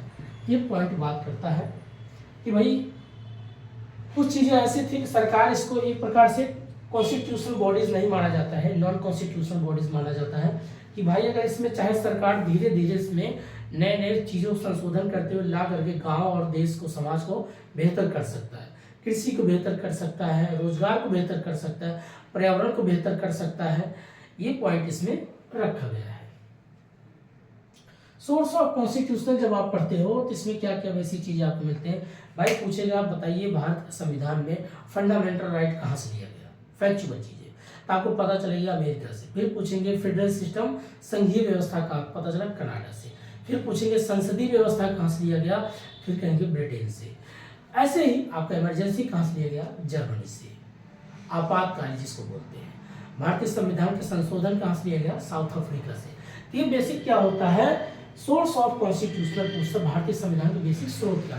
जैसे बहुत लोग कहते हैं संविधान तो कोई भी लिख देगा, ये कर देगा। भाई उस वक्त जो हालात थे, आज का संविधान जो लिखा गया है उसको आप पढ़ के एक एक आर्टिकल समझा दो किसी को, तो मैं जानता हूँ बोलना आसान है, करना बहुत कठिन होता है। उस वक्त की हालात ऐसे थी, एक तो अंग्रेज का चाबुक जो खाता था ना, उनसे पूछो। आज फ्रीडम है, पूरा घूम रहे हो, जहाँ चाहते हो वहीं थूक देते हो, जहाँ चाहते हो यूरिन पास कर देते हो।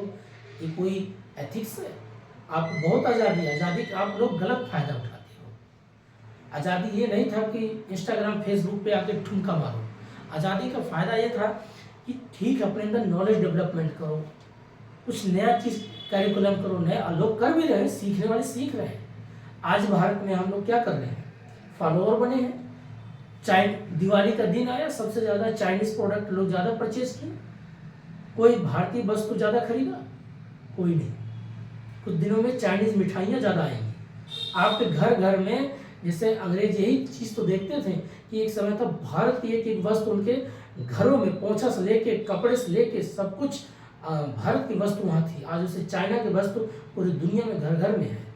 तो जब तक आप अपने देश में अपनी चीज़ का निर्माण नहीं करेंगे, अपनी चीज़ों की वस्तु नहीं बनाएंगे, तो कैसे आप एक्सपोर्ट करोगे? आप तो इंपोर्ट करते रहोगे तो आपकी करेंसी तो वैल्यू वैसे ही घटती चली जाएगी। आप तो हमेशा आयात पर डिपेंड हो जाओगे। निर्यात करो। जैसे भारत में बोला गया कि भाई मेक इन इंडिया होना चाहिए, भारत में खुद की चीज़ खुद ही बननी चाहिए। ये होता फंडामेंटल राइट, फंडामेंटल ड्यूटीज और डीपीएसपी सोर्स ऑफ कॉन्स्टिट्यूशन। फिर नेक्स्ट पॉइंट हम इसमें पढ़ते हैं। अगला पॉइंट हम बात करते हैं दोस्तों,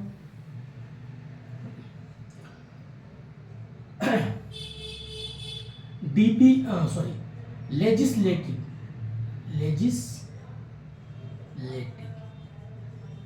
एग्जीक्यूटिव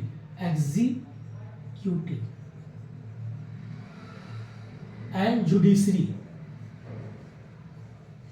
ये बेसिक क्या है? कार्यपालिका, विधायिका, न्यायपालिका और ये बेसिक चीजें हम इनके बारे में पढ़ते हैं। अब लेजिस्लेटिव मतलब विधायिका, एग्जीक्यूटिव कार्यपालिका, जुडिशरी न्यायपालिका, इनके बारे में हम क्यों पढ़ते हैं? देखिए, जब आप पॉलिटिक्स पढ़ोगे तो इनके बारे में जानकारी रखना पड़ेगा। भाई लेजिस्लेटिव क्या है? जैसे आपके एमपी है, एमएलए है, कौन केंद्र में बैठता है? जैसे केंद्र में है लोकसभा, राज्यसभा, वैसे स्टेट में होता है विधान परिषद, क्या है? विधानसभा। तो इसमें 2 पार्ट करके हम पढ़ेंगे। क्या? एक होगा सेंटर और एक होगा स्टेट। अब इसमें सेंटर में क्या होता है? आपका पार्लियामेंट। यहां पर क्या होता है? विधान मंडल।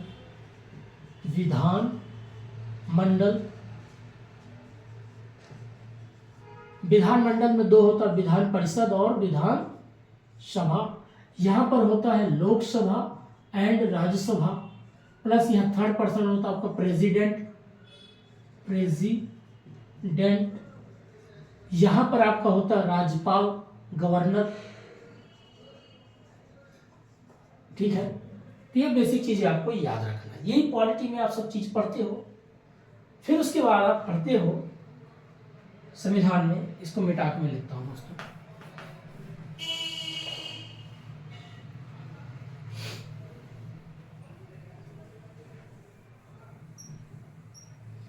अब यहां पर दूसरा पॉइंट हम बात करते हैं। हाँ, जुडिशरी की यहां लिख देते हैं, जुडिशरी। न्यायपालिका क्या पढ़ते हैं? इसको हम 3 भागों में बांटते हैं। एक होता सुप्रीम कोर्ट, एक होता हाई कोर्ट, एक होता लोअर कोर्ट, कहीं कहीं इसको बोलते हैं district court, DC, district court. ये क्या है? आपका लेजिस्लेटिव एग्जीक्यूटिव दोनों आपस में देखते हो पार्लियामेंट, लेकिन जुडिशरी अलग क्यों रखा गया? ये कहता है जुडिशरी का काम क्या है? जो कॉन्स्टिट्यूशनल, जो संविधान है उसके उस संरक्षक, उसके आधार पर काम करता है कि कोई भी चीज अगर गलत होगा, आपने संविधान के अनुसार कोई एक्ट पास करोगे तो मैं तुरंत उसको रिजेक्ट कर दूंगा। ये काम होता है जुडिशरी। इसीलिए बोलते हैं न्यायपालिका, और न्याय करती है सही क्या है, गलत क्या है। कभी कभार देखते हो बीच में जब किसान बिल आया तो किसने रिजेक्ट करना पड़ा? Supreme court. भाई ये गलत है, आम किसान के लिए ठीक नहीं, खत्म करो इसको। भले आपकी सरकार मेजोरिटी नहीं है, क्या मतलब, मेजोरिटी हो या ना हो, अगर बिल गलत है, संविधान के अगेंस्ट बात कर गलत है, तो इसको खत्म करो, इसको रिजेक्ट करो। भले उस पर राष्ट्रपति साइन मोहर कर दे कितनों भी, लेकिन इससे ऊपर क्यों नहीं। लेकिन इसके ऊपर कौन है? कॉन्स्टिट्यूशनल है, संविधान है।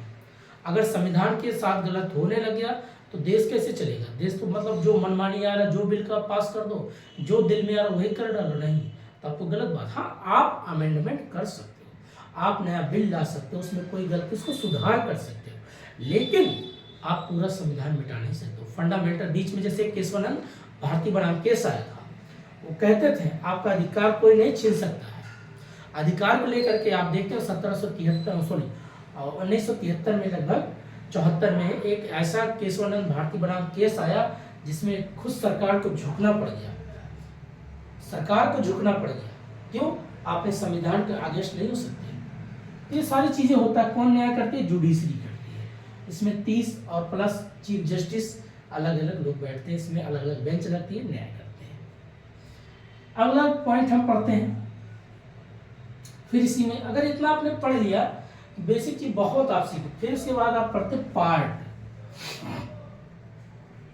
इसके कितने भाग? पहले 22 थे, आज 25 हो गए। उसके बाद आर्टिकल्स बोलते कहीं कि आर्टिकल्स, पहले इसमें 395 थे, आज 450 लगभग। फिर उसके बाद शेड्यूल,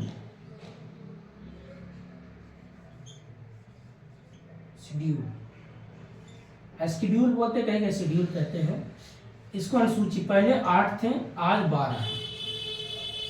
बस ये पॉइंट इतना होता है।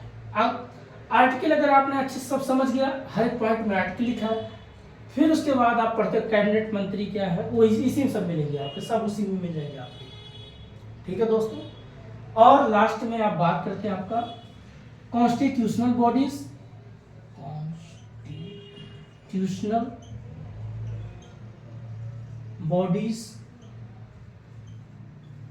And non constitutional.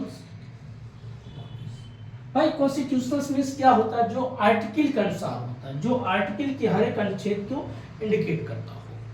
जैसे यूपीएससी है, पीसीएस है, एससी एसटी है, इनको किसी न किसी आर्टिकल में रखा गया। लेकिन वहीं पर आपका प्लानिंग कमीशन हो गया, ह्यूमन राइट्स हो गया, ये सब क्या, प्लस आपका सीबीआई हो गया। ये बेसिक चीज क्या होती है? आपके नॉन कॉन्स्टिट्यूशनल बॉडीज होते हैं। तो ये चीज आपको याद रखना है। तो ये बेसिक आपका क्या होता है, पॉलिटी का पूरा सिलेबस की बात करते हैं। और नेक्स्ट इसी में एक शुरुआत में आपका मिलता है प्रीएम्बल। प्रीएम्बल किस चीज की बात करता है? जिसमें भी द पीपल, हम भारत लोग भारत को संप्रभु, तंत्र निरपेक्ष, बंधुत्व, समाजवादी, अर्थनीति, जो भी पूरा परिभाषा लिखा है आप पढ़ते होंगे। एतद होकर के 26 जनवरी 1949 को इसको लागू किया जाता है। इस संविधान के बेसिक प्रीएम्बल, लेकिन उसमें पॉइंट क्या क्या है? प्रीएम्बल में लिखा है जस्टिस, इस पॉइंट को पढ़िए। फर्टर्निटी, या बोलते हो फर्टर्निटी मतलब बंधुत्व, जस्टिस, फर्टर्निटी, और इकोनॉमिक्स, सोशलिस्ट,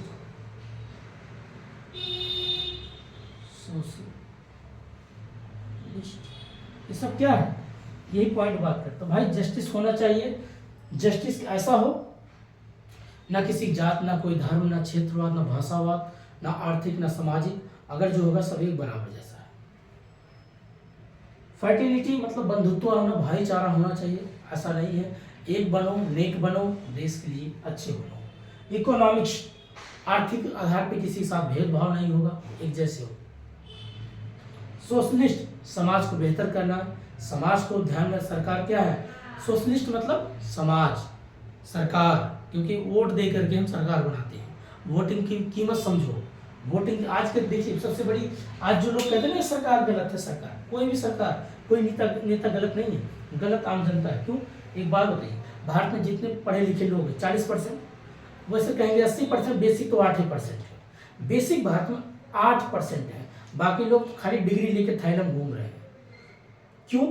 क्योंकि उनको उस लेवल तक कभी स्किल्ड बनाया नहीं गया, ये या उस लेवल कभी सोचे नहीं। तो बाकी क्या हो गए?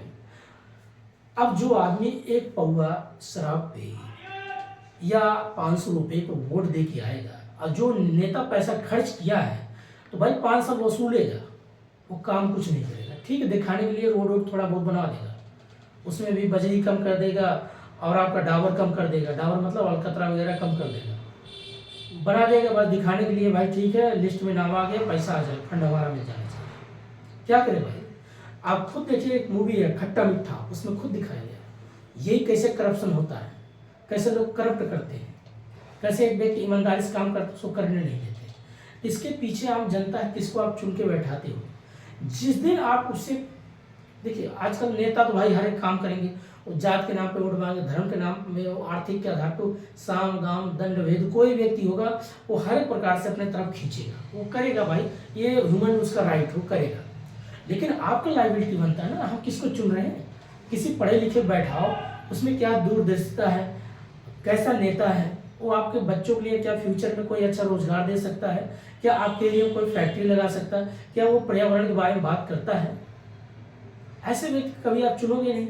आप ऐसे व्यक्ति को चुनोगे जो जिसको लगेगा भाई कम से कम ये बाहुबली व्यक्ति है, ये हमारा काम करवा देंगे, फोन करेंगे, बाहुबली आज तुम पे काम नहीं, तुम्ही को हड़का के तुम इस काम निकलवाएगा। कहने का मतलब यही है, वोट बैंक जो भी आप दो, अपनी वोट की कीमत को समझो। आपकी वोट की कीमत ये होती है, देश के बारे में समझो। देश को अगर डेवलप करना है तो पहले पैसा लेना बंद करो, शराब किसी का पीना बंद करो। जब आप किसी खाओगे तो आपसे वसूलेगा, उसका भी लायबिलिटी बनता है। आपने अगर अपना वोट बेच दिया तो आपका किस अधिकार से बोलते हो हमें एजुकेशन चाहिए या रोजगार चाहिए, आपका अधिकार ही खत्म हो जाता है। अधिकार उसका बनता है जो कभी किसी को कोई चीज़ दिया उसके बदले कुछ लिया नहीं, उसके बाद हम सरकार बनाए, इससे हम सवाल का जवाब करेंगे, तब आपका राइट बनता है। गांव का एक मुखिया का चुनाव होता है, जहां आप वहां भी वो भी 5 लाख 10 लाख खर्च कर देता है, तो भाई 5 साल अपना पहले रिकवर करेगा जो लगाया है चुनाव में। इसीलिए कहते हैं जागरूकता का मतलब क्या है, जिस दिन आप अपने वोट की कीमत समझोगे तभी आपका देश बेहतर होगा, समाज बेहतर होगा। इसीलिए पढ़ना बहुत जरूरी है, पढ़ाई साथ साथ समझ होना बहुत जरूरी है। तो ये बेसिक चीजें हमने दोस्तों बात किया, बाकी और कोई तो ऐसा टॉपिक है नहीं जिसमें छूट गया है, बाकी सभी हो गया आपका। ठीक है, तो अगर ये अपना अच्छे से पढ़ लिया, चीजों को समझ लिया, तो आपका इसमें प्रकार से प्रीलिम्स और मेंस दोनों तैयारी हो। मेंस कैसे तैयारी होगा, मेंस की तैयारी ये पूछेगा क्या न्यायपालिका संविधान की संरक्षक है, आप कहां तक सहमत हैं, इसकी व्याख्या कीजिए। बस इतने क्वेश्चन दे दिए। तो भैया आपको समझना पड़ेगा पहले संविधान को, आपको न्यायपालिका को, आपको पार्लियामेंट्री सिस्टम को। जब हर एक पॉइंट फिर पूछ लेगा कि भारत का संविधान और ब्रिटेन के संविधान में क्या लोकतंत्र सबसे बेहतर भारत का संविधान को बचाने में काम करता है। आप सोचेंगे है ये क्या बात हो गई, लोकतंत्र बचाने में काम करता है। जब उसके बारे में हर एक पॉइंट को आप पढ़ेंगे तभी तो आप उस पर इंटरप्रिटेशन कर पाओगे। हाँ क्यों नहीं, हमारा संविधान हमको वोट देने का अधिकार, वोट डालने का अधिकार दिया है। हमारा संविधान हमारे अधिकार की बात करता है, हमारा संविधान समाज की बात करता है, हमारा संविधान देश की बात करता है, हमारा संविधान पर्यावरण के बारे में बात करता है, हमारा संविधान रोजगार के ऊपर बात करता है। तो जब ये सारी चीज़ें तुम्हें दे तो आपको खुद तो मजबूत हो रहे हो। जब आपके पास रोजी रोटी सब चीज़ व्यवस्था होगी, आप खुश रहेंगे, खुशहाल रहेंगे, तभी तो आप समृद्ध बनेंगे। तो आपका संविधान एक प्रकार से देखिए लोकतंत्र आपको मजबूत नहीं कर रहा भाई। जब लोग खुश रहोगे, आपस में भाईचारा अच्छे से बना के रखोगे, भाईचारा मतलब एक शब्द अब तो आजकल मजाक बन गया है, मतलब बंधुत्व बोल सकते हो, बंधुत्व बना के रखोगे तो देश बेहतर होगा। अब किसी राज्य में, कभी उत्तर प्रदेश में ऐसा था, कोई इन्वेस्टमेंट नहीं करना चाहता था, बोलते थे भाई यहाँ पर गुंडागर्दी चलते बस लूट लेते हैं, कट्टा लगा के बस उसके बाद आपने गले में कोई इयररिंग वगैरह कुछ पहले वो भी उतार लेते, उंगली काट लेते, ऐसी हालत थी, गुंडागर्दी। लेकिन आज आप देखिए, आप बस में बैठिए, शांत रूप से अपने घर जाइए, कोई कुछ नहीं बोल सकता भाई। लगभग 30 करोड़ की आबादी है। अब 30 करोड़ आबादी समझे, एक अमेरिका कितना आबादी है। आज उसको कोई लॉ एंड ऑर्डर इतना मेंटेन करके चलाना बहुत बड़ी चीज होती है, कितनी, क्योंकि इतनी जनसंख्या है। अब कितने लोग, आप अपना घर नहीं कंट्रोल कर पाते हैं और उसके बाद एक इतना बड़ा राज्य है, उस राज्य में जो कि आप देखिए 3 भाषाएं हैं, ब्रज है, बुंदेलखंडी है, अवधी है, भोजपुरी, 4 है। सोचिए भाषा के आधार पर लोग बटे होते हैं, उसमें ही कल्चर देखने को मिल जाता है। ये कहने का मतलब क्या है, किसी भी देश को, किसी भी समाज को चलाने सबसे बड़ी मजबूत होती है आपकी संविधान, आपके संविधान के कितना पालन। और संविधान को जो भी व्यक्ति लिखा गया है उस पर हर एक पॉइंट जब डिबेट होता था, कि उसको बोलते हैं कि 2 साल 11 महीना 18 दिन लग गया संविधान को बनाने में, क्योंकि हर एक पॉइंट पे डिबेट होता था कि अगर एक पॉइंट किसी के लिए हित के लिए, किसी के लिए अनित के लिए नहीं है, पता चल किसी एक समुदाय का फायदा दूसरे को नुकसान हो जाए, हर एक पॉइंट को बोलेंगे। अगर सही तरीके से संविधान का लोग पालन कर ले, सिर्फ एक बार पढ़ ले, बस मार काट गुंडागर्दी ये सब समाप्त हो जाएगा, लोगों के अंदर एक अलग ही भावना आ जाएगा, सब पहले जैसा एक डेवलप भारत बन जाएगा, और बन भी रहा है संविधान के ही आधार पे। इसलिए हमें पॉलिटी पढ़ना बहुत जरूरी है। अगला हम बात करते हैं इकोनॉमिक्स। अब इकोनॉमिक्स क्या है, इसमें हमें क्या क्या चीजें पढ़ना होता है दोस्तों, एक एक बात करते हैं।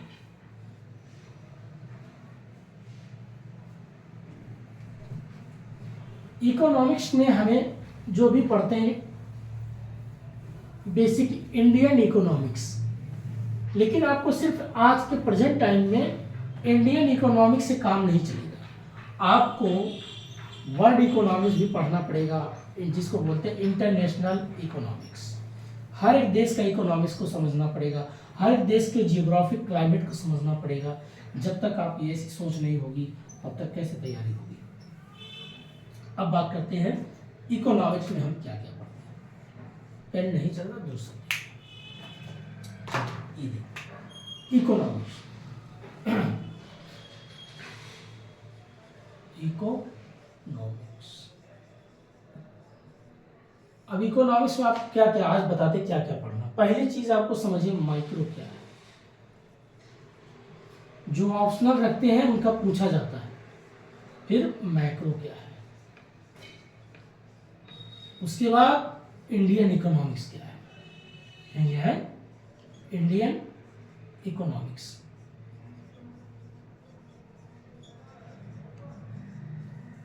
ठीक, फिर उसके बाद आप पढ़ते हो वर्ल्ड इकोनॉमिक्स। वर्ल्ड इकोनॉमिक्स या हम इसको लिख सकते हैं इंटरनेशनल इकोनॉमिक्स। वर्ल्ड इकोनॉमिक्स में आप वही आपका WTO, वर्ल्ड बैंक, IMF, इस पॉइंट। फिर उसके बाद ये मेन पॉइंट हो गया ह्यूमन, जिसको बोलते हैं ह्यूमन इकोनॉमिक्स।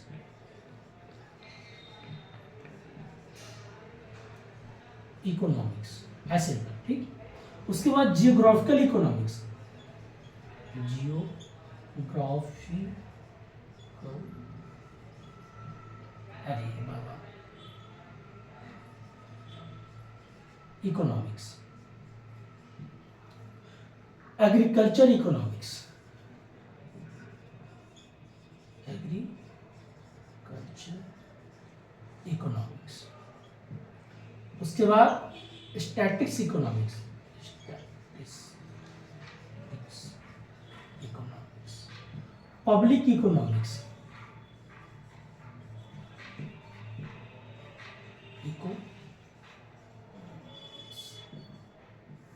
और ये होता आपका इतना इकोनॉमिक्स।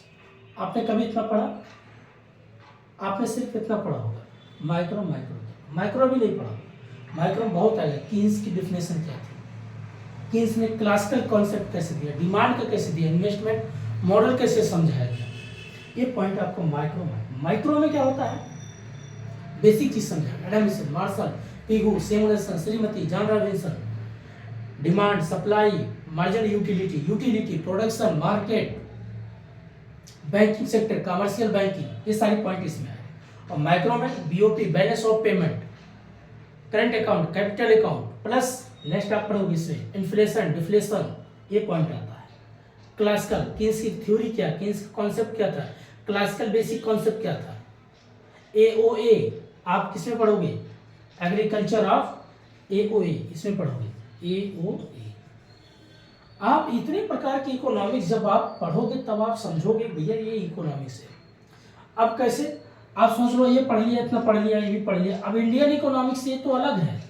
इंडियन इकोनॉमिक्स क्या पढ़ोगे, प्लानिंग कमीशन क्या है, डिसेंट्रलाइजेशन क्या है, सेंट्रलाइजेशन क्या है, पॉवर्टी क्या है, एम्प्लॉयमेंट क्या है, गरीबी क्या है, बेरोजगारी क्या है, ये बेसिक चीज भारत की इकोनॉमिक्स। सोशल इशू क्या है, सामाजिक मुद्दा क्या है, सोशल वेलफेयर क्या है, इंडियन इकोनॉमिक्स। सस्टेनेबल डेवलपमेंट क्या है, सतत विकास कैसे किया जाए। ह्यूमन इंडेक्स, भारत के बारे में पढ़ो, कितने लोग आजकल इंडेक्स निकाला जाता है, हेल्थ पे अलग, एजुकेशन पे अलग, हैप्पीनेस पे अलग, ये अलग अलग इनका इंडेक्स आता है। Indian economics. Budget, Indian economics. Budget जब आप पढ़ोगे, capital expenditure, revenue expenditure, capital receive, revenue receive, ये किस में आएगा, आपका Indian economics. Planning commission, planning 5 year plan 1951 के बाद जब आप 5 साल करता, 5 साल आप क्या करते, प्लान बनाते थे। पहले एग्रीकल्चर, उसके बाद फैक्ट्री, उसके बाद पॉवर्टी, फिर उसके बाद हेल्थ, ये 5-5 साल तक क्या किया जाए, सेंट्रलाइजेशन के रूप में कॉन्सेप्ट को रखा जाता था डेवलपमेंट के लिए। फिर उस चीज़ को चेंज किया गया 2015 में। एनडीए गवर्नमेंट, जो कि मोदी सरकार, जिसको आप भाजपा बोलते हैं, इन्होंने क्या किया, उस चीज़ को डिसेंट्रलाइजेशन कॉन्सेप्ट कर दिया, नीति योजना बना दिया कि आप अब जो पॉलिसी सेंटर नहीं बनाएंगे, आप अपनी समस्या खुद सेंटर को बताइए। इस चीज़ को आपको पढ़ना है। बैंकिंग सेक्टर, फिर उसके बाद उसमें पढ़ोगे इंडियन बैंकिंग, आरबीआई 1935 क्या था, क्या कॉन्सेप्ट था। इस एक्ट नॉन कॉन्स्टिट्यूशनल बॉडीज क्यों बनाया, क्योंकि आरबीआई एक 1935 एक एक्ट है। इस एक्ट के अधीन जो है क्या किया जाता, बैंक रेट क्या होगा, रेपो रेट क्या होगा, एसएलआर क्या होगा। उसके बाद नेक्स्ट आप पढ़ते हो उसमें फेमा क्या है, फेरा क्या है, ये कॉन्सेप्ट आता है। फिर commercial banking, types of banking, schedule bank, non schedule bank, ये बेसिक चीज आप क्या करते हैं, पूरा इंडियन इकोनॉमिक्स पढ़ते हैं। फिर उसके बाद आप इंडियन एग्रीकल्चर, जो भी हमने बात अलग कर दिया, एग्रीकल्चर आप जो आप देखते हैं रबी फसल, जायद फसल, खरीफ फसल, ये क्या है, इंडियन इकोनॉमिक्स का part. Primary sector, secondary sector, tertiary sector, किसका पार्ट है, इंडियन इकोनॉमिक्स। तो जब आप इंडियन इकोनॉमिक्स पढ़ेंगे तो अलग दिखेगा, पूरी भारत की बात करेगा। GDP, GNP, NNP, NDP, factor cost, market price, किसका होगा, Indian economics. Inflation, types of inflation, hyper inflation, jumping inflation, demand pull inflation and cost pull inflation, किसमें आएगा, इंडियन इकोनॉमिक्स। ये सारी चीज जब आप पढ़ोगे इंडियन इकोनॉमिक्स, माइक्रो बेसिक चीज, माइक्रो में लार्ज लेवल। लेकिन वर्ल्ड इकोनॉमिक्स जब आप पढ़ोगे, WTO, IMF, world bank,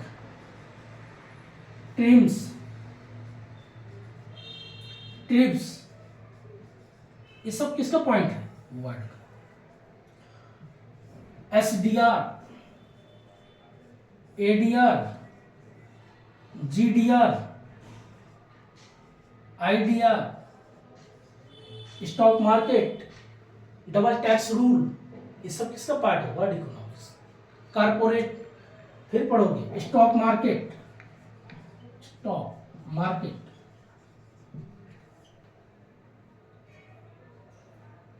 BSE, Nifty, ये सब क्या है, स्टॉक मार्केट। इंटरनेशनल, डोमेस्टिक, ये सारी चीजें पढ़ोगे।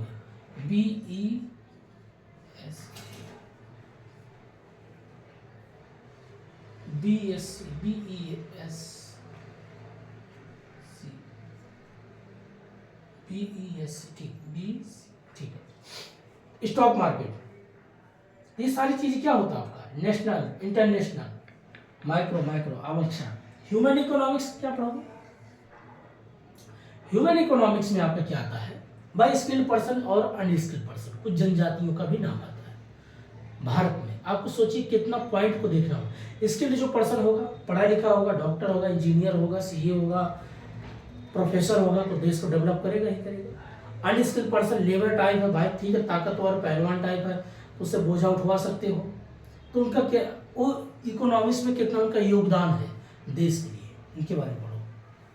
जियोग्राफिकल इकोनॉमिक्स आप पता करो भाई। प्राइमरी सेक्टर, जब मान लीजिए कहाँ से कौन सी फसल हो रही, किस माइन से लोहा निकाला जाए, किस माइन से आप अभ्रक निकालते हैं, किस माइन से आप पता चला पत्थर तोड़ के निकालते हो, किस माइन से पता चला आप लोहा निकालते हो, सोना निकालते हो, चांदी, ये सारी कहाँ से आती है, जियोग्राफिकल पार्ट है। तेल, ऑयल कहाँ से निकालते हो, गैस कहाँ से निकलता है, जियोग्राफिकल का पार्ट, इसको भी पढ़ो। पोर्ट किसका है, जियोग्राफिकल पार्ट। रोड किसका पार्ट है, जियोग्राफिकल पार्ट, तो इसके बारे में पढ़ो। Railway line, geographical part. उसके बाद स्टैटिक्स इकोनॉमिक्स क्या होता है, जिसमें आप एक सांख्यिकी, एक डाटा को मैथमेटिक्स तरीके से सॉल्व करते हैं। डेटा क्या है, मेजर ऑफ सेंट्रल टेंडेंसी क्या है, प्लस डिस्पर्सन क्या है, कोरिलेशन क्या है, रिग्रेशन के पॉइंट इसमें आता है आपका। स्टैटिक्स आप लगाओ। मीन क्या है, मीडियन, मिडाइवल क्या है, मूड क्या है, मीन, मीडियन, मूड, ये बेसिक चीज है। समांतरवाद, माध्यिका, बहुलक, ये सारी चीजें आप आता है स्टैटिक्स इकोनॉमिक्स। प्लस ये एग्रीकल्चर में आप पढ़ोगे, प्राइम, जिसमें आप फसल कौन सी, अब जैसे एग्रीकल्चर आप इकोनॉमिक्स में पढ़ते हो दोस्तों, इसमें आप कई फसल आते हैं जिसको जीआई टैग मिलता है, 10 साल तक का उसका रहता है, फिर उसको रिन्यूअल करना पड़ता है। तो आप जीआई टैग भी पढ़ते होंगे, कहते हैं कि लहसुन को जीआई टैग मिल गया, बनारस के पान को जीआई टैग मिल गया, बनारस के लस्सी को जीआई टैग मिल गया, दाल बाटी चूरमा को जीआई टैग मिल गया। तो आप ये भी क्या होता है, कंसेप्चुअल फैक्चुअल चीज पूछता है, ये पूरा तब मिला करके आपका इकोनॉमिक्स बनता है। इकोनॉमिक्स मतलब जो आपकी अर्थव्यवस्था को डेवलप करने में काम करता हो। ये बेसिक आपका शुरुआत, ये चैप्टर होता है आपका इकोनॉमिक्स। अब एक और लिख देते हैं बैंकिंग इकोनॉमिक्स, अब सही रहेगा, बैंकिंग इकोनॉमिक्स।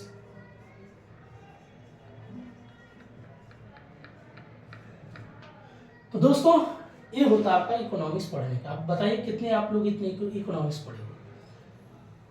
इस सब मिला करके आपको बनता है इकोनॉमिक्स। बैंकिंग का अलग सेक्टर, स्टॉक मार्केट का अलग हो जाएगा, माइक्रो अलग, इंडियन अलग हो जाएगा, एग्रीकल्चर अलग हो जाएगा, स्टैटिक्स इकोनॉमिक्स जो यूपीएससी ऑप्शनल पर यूजीसी नेट में ऑप्शनल सब्जेक्ट रखते हैं, ये पूरा उनका सिलेबस में दिया हुआ है। अब पब्लिक इकोनॉमिक्स क्या होता है? पब्लिक मतलब आम जनता, आम समाज, ये भी इकोनॉमिक्स में कंट्रीब्यूट करता है भाई, जनता भी करता है। अब जनता किस, मान लीजिए कोई छोटा मोटा काम करता है, कुटीर उद्योग लगाता है, 5 लाख 3 लाख या 1 लाख का, जैसे बनारस की साड़ी है, तो बनारस की साड़ी पता है घर घर लोग साड़ियाँ बना रहे हैं, उसमें वो सितारे लगाते हैं, उसको पता जरी काम करते हैं, जरी का काम करते हैं, उसको धागे से सुई से बढ़िया पता सेट करते हैं। ये क्या है? पब्लिक इकोनॉमिक्स, उनका कितना कंट्रीब्यूट है। छोटे छोटे उद्योग लगाते हैं, लूम चलाते हैं, घर में बैठ कर काम करते हैं, इनका भी बारे में पूछता है। तो ये पूरा बेसिक चीज आपका होता है इकोनॉमिक्स चैप्टर के बारे में। ठीक है दोस्तों, बस आज इतना ही, बाकी 2 और करेंगे जिसमें आपका जियोग्राफी, इन्वायरमेंट और साइंस एंड टेक, ऐसे अगर समृद्ध तरीके से बात कर लेते हैं। जियोग्राफी में क्या क्या होता है, बेसिक चीज आप पढ़ोगे भाई, बिग बैंग की थ्योरी कॉन्सेप्ट शुरुआत यहाँ से होता है, universal geography, human geography, physical geography, Indian geography, world geography, and जिसको बोलते हैं एक प्रकार से हाइड्रो जियोग्राफी अर्थात जल मंडल जियोग्राफी, और एरोस्फेयर स्टेटो, उसके बाद वायुमंडल क्या है। तो फिजिकल जियोग्राफी में आप पढ़ोगे बहुत सी चीजें आएंगे, आपके इंडिया के बारे में पढ़ोगे, वर्ल्ड जियोग्राफी के बारे में पढ़ोगे। वर्ल्ड में क्या 5 पॉइंट पढ़ते हैं आप, माउंटेन क्या है, डेक्कन्स क्या है, रिवर क्या है, लेक क्या है, ओशियन समुद्र क्या है, प्लस उसके बाद आप पढ़ते हो लेक क्या है, प्लेन मैदान या प्लेन जिसको बोलते हैं, प्लेन जो है मैदानी भाग क्या है, कोस्टली तटीय क्षेत्र क्या है, इसके बारे में आपको पता। टेक्टोनिक एक्टिविटीज कैसे होती है, उसके बाद गर्म धारा, ठंडी धारा, कोल्ड वार्म, कोल्ड करंट और वार्म करंट, गर्म धारा और ठंडी धारा, बस यही चीज है। उसके बाद लालिनो क्या, अलिनो क्या है, जेट स्ट्रीम का क्या इम्पैक्ट होता है, बस ये बेसिक चीजें हो जाता है। थोड़ा उसमें और पढ़ते हैं, ह्यूमन जियोग्राफी में जनजातियों के बारे में पढ़ना है कि कहाँ पर जो है थारू कहाँ पर है, गारो कहाँ पर है, खासी कहाँ है, जयंतिया क्या है, भील कहाँ पर पाई जाती, ये कुछ जनजातियों के बारे में पढ़ो, इंडिया के बारे में प्लस दूसरे देशों की जनजातियों के बारे में पढ़ो। इसको बोलते हैं ट्राइबल जियोग्राफी, या ट्राइबल एक प्रकार से जनजातियों के बारे में पता करो। तो geography basic, physical geography, climate geography, जलवायु के बारे में पढ़ो, प्लस आपका हाइड्रो जल मंडल के बारे में पढ़ो, ह्यूमन जियोग्राफी के बारे में पढ़ो, इकोनॉमिक्स भी जियोग्राफी और एग्रीकल्चर भी जियोग्राफी। देखिए जैसे यहाँ पर ये सारी चीजें पढ़ते हैं वैसे यहाँ भी आता है। अब इंडस्ट्रियल जियोग्राफी, अब इंडस्ट्रियल जियोग्राफी मतलब क्या होता है भाई, जहाँ पर इंडस्ट्रियल इन्वेस्टमेंट होगा वहाँ पर फैक्ट्रियाँ लगेंगे, इंडस्ट्रियल लगेगा, तो उनके बारे में पढ़ो। प्रादेशिक जियोग्राफी, किसी का कोई बेसिक राज्य बनाया जा रहा है तो कितने में राज्य बनाया जा सकता है। कभी कल मेंस में क्वेश्चन पूछता है कि मान लीजिए किसी को राज्य बनाना हो, जैसे बहुत बड़ा राज्य हो, कि कोई राज्य हो वहाँ पर बहुत पहाड़ है, फिर मैदान है, तो आप जियोग्राफिकल दृष्टिकोण से कैसे उसको एक राज्य बनाओगे। तो आपको क्या करना होगा, डिवाइड करना होगा, पहाड़ी क्षेत्र को पहाड़ी तक के कर दो और मैदानी क्षेत्र को मैदानी तक के ही कर दो। जैसे उत्तर प्रदेश देखिए पूरा मैदानी और बाकी पहाड़ी काट के अलग कर दिया उत्तराखंड। ये क्यों ऐसा करता है, क्योंकि कई लेकिन और भी दिक्कतें होती हैं। ज़्यादा अगर किसी राज्य को बांटोगे तो पानी को लेकर प्रॉब्लम हो जाएगा, तो आगे काफ़ी कॉन्सेप्ट हम बात करेंगे। नेक्स्ट अगला होता है आपका एनवायरमेंट जियोग्राफी। जब आप अगर जियोग्राफी अच्छे से समझ गए, इन्वायरमेंट में क्या है भाई, इन्वायरमेंट क्या है, उसके बाद आप इकोसिस्टम क्या है, इन्वायरमेंट और इकोसिस्टम क्या है, इन्वायरमेंट में बेसिक पार्ट क्या है, लिविंग पार्ट क्या है, नॉन लिविंग पार्ट, बायोटिक क्या, अबायोटिक क्या है, पिरामिड क्या है, फिर इकोटोन क्या है, सीओडी क्या है, बीओडी क्या है। ये बेसिक कॉन्सेप्ट क्या होता है आपका एनवायरनमेंट का होता है। बायोटेक्नोलॉजी, नैनो टेक्नोलॉजी किसका पार्ट हो जाता है, साइंस एंड टेक्नोलॉजी पार्ट हो जाता है। फिर इसमें आप एनवायरनमेंट में 2-3 चीज बेसिक आपको पढ़ना होता है, लिथोस्फीयर, हाइड्रोस्फीयर, एरोस्फीयर, बायोस्फीयर। 4 चीज को ढंग से अगर आपने समझ लिया तो पर्यावरण आपके लिए बहुत बेसिक हो जाता है। बाय लिथोस्फीयर अगर आप भूगोल पढ़े हो कि भूगोल के बारे में बेसिक चीज समझ गए कि ठीक है, स्थलमंडल है, जलमंडल है, वायुमंडल है, ठीक, और इन्हीं के बीच में आपका जैवमंडल होता है, जीव जंतु होते हैं। अगर कोई एक मंडल अनबैलेंस होगा तो इन्वायरमेंट पे प्रभाव पड़ेगा। मान लो वायुमंडल में ज्यादा कार्बन डाइऑक्साइड बढ़ गया तो सांस लेना दुर्लभ। जलमंडल पता चला जल की मात्रा ज्यादा बढ़ गई तो लोगों के लिए रहने के लिए दिक्कत। देखिए अब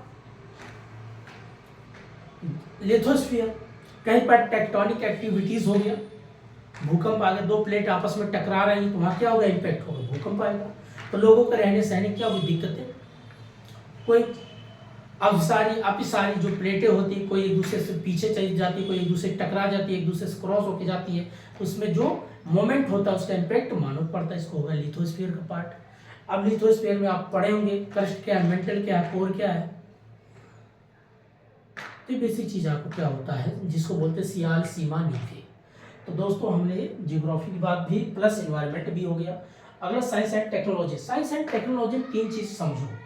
साइंस एंड टेक्नोलॉजी का आपके लाइफ में क्या इसका इम्पैक्ट पड़ता है, इसका डेवलपमेंट का। जैसे आप रोबोट है, रोबोट के बारे में आप समझो, एआई है इसके बारे में आप समझो, मोबाइल आप यूज करते हैं, कंप्यूटर यूज करते हैं, आपके जीवन पर इसका क्या इम्पैक्ट पड़ता है, पहली चीज। दूसरा होता है अवेयर ऑफ टेक्नोलॉजी, जानकारी रखो भाई, अवेयर रहो आज के दौर में। यह भारत में ऐसी कौन सी डिफेंस सेक्टर, कौन सी एक प्रकार से स्वदेशी चीजें बनाई जा रही हैं, उसका क्या इम्पैक्ट पड़ रहा भारत के लिए। भारत अपने बॉर्डर को लेकर के कितना सचेत है। जैसे स्थल से स्थल मार करने वाली मिसाइल, जल में जल से मार करने वाली, स्थल से वायु मंडल में मार करने वाली, ऐसे कौन कौन से हमारे पास वेपन्स बनाए गए हैं, इसके बारे में जानकारी रखो। प्लस आपका उसका जो डेवलपमेंट किया जा रहा है आपके जीवन में, बायोटेक्नोलॉजी का एग्रीकल्चर फील्ड से देखो, बायोटेक्नोलॉजी से जोड़ के देखो। बायोटेक्नोलॉजी क्या है, जैसे आज के प्रेजेंट टाइम में जब मानव को मान लीजिए मांस खाना है, अंडे भी खाना है, दूध भी चाहिए, तो आज देखिए क्या किया जाए, दूसरे का जीन लाके दूसरे को लगा के एक हाइब्रिड कोई जानवर बना दिए, उससे मांस भी निकाल लेते हैं और दूध भी निकाल लेते हैं।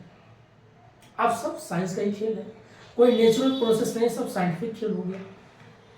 पहले इतना अंडे के उत्पादन थोड़ी हुआ, देखिए कितने अंडे का प्रोडक्शन होता है, मछली का कितना प्रोडक्शन होने लग गया, प्लस गाय भैंस का कितना प्रोडक्शन होने लग गया, दूध कितना ज्यादा, इसको आप पढ़ेंगे। क्रांति, श्वेत क्रांति क्या है ना, सिल्वर क्रांति क्या है जिसको बोलते हैं, और गोल्ड क्रांति क्या है, अलग अलग ब्राउन क्रांति क्या है, गुलाबी क्रांति क्या है, ये सब bio science and technology part है। फिर इससे आपका एग्रीकल्चर से जुड़ा हुआ पार्ट होता है।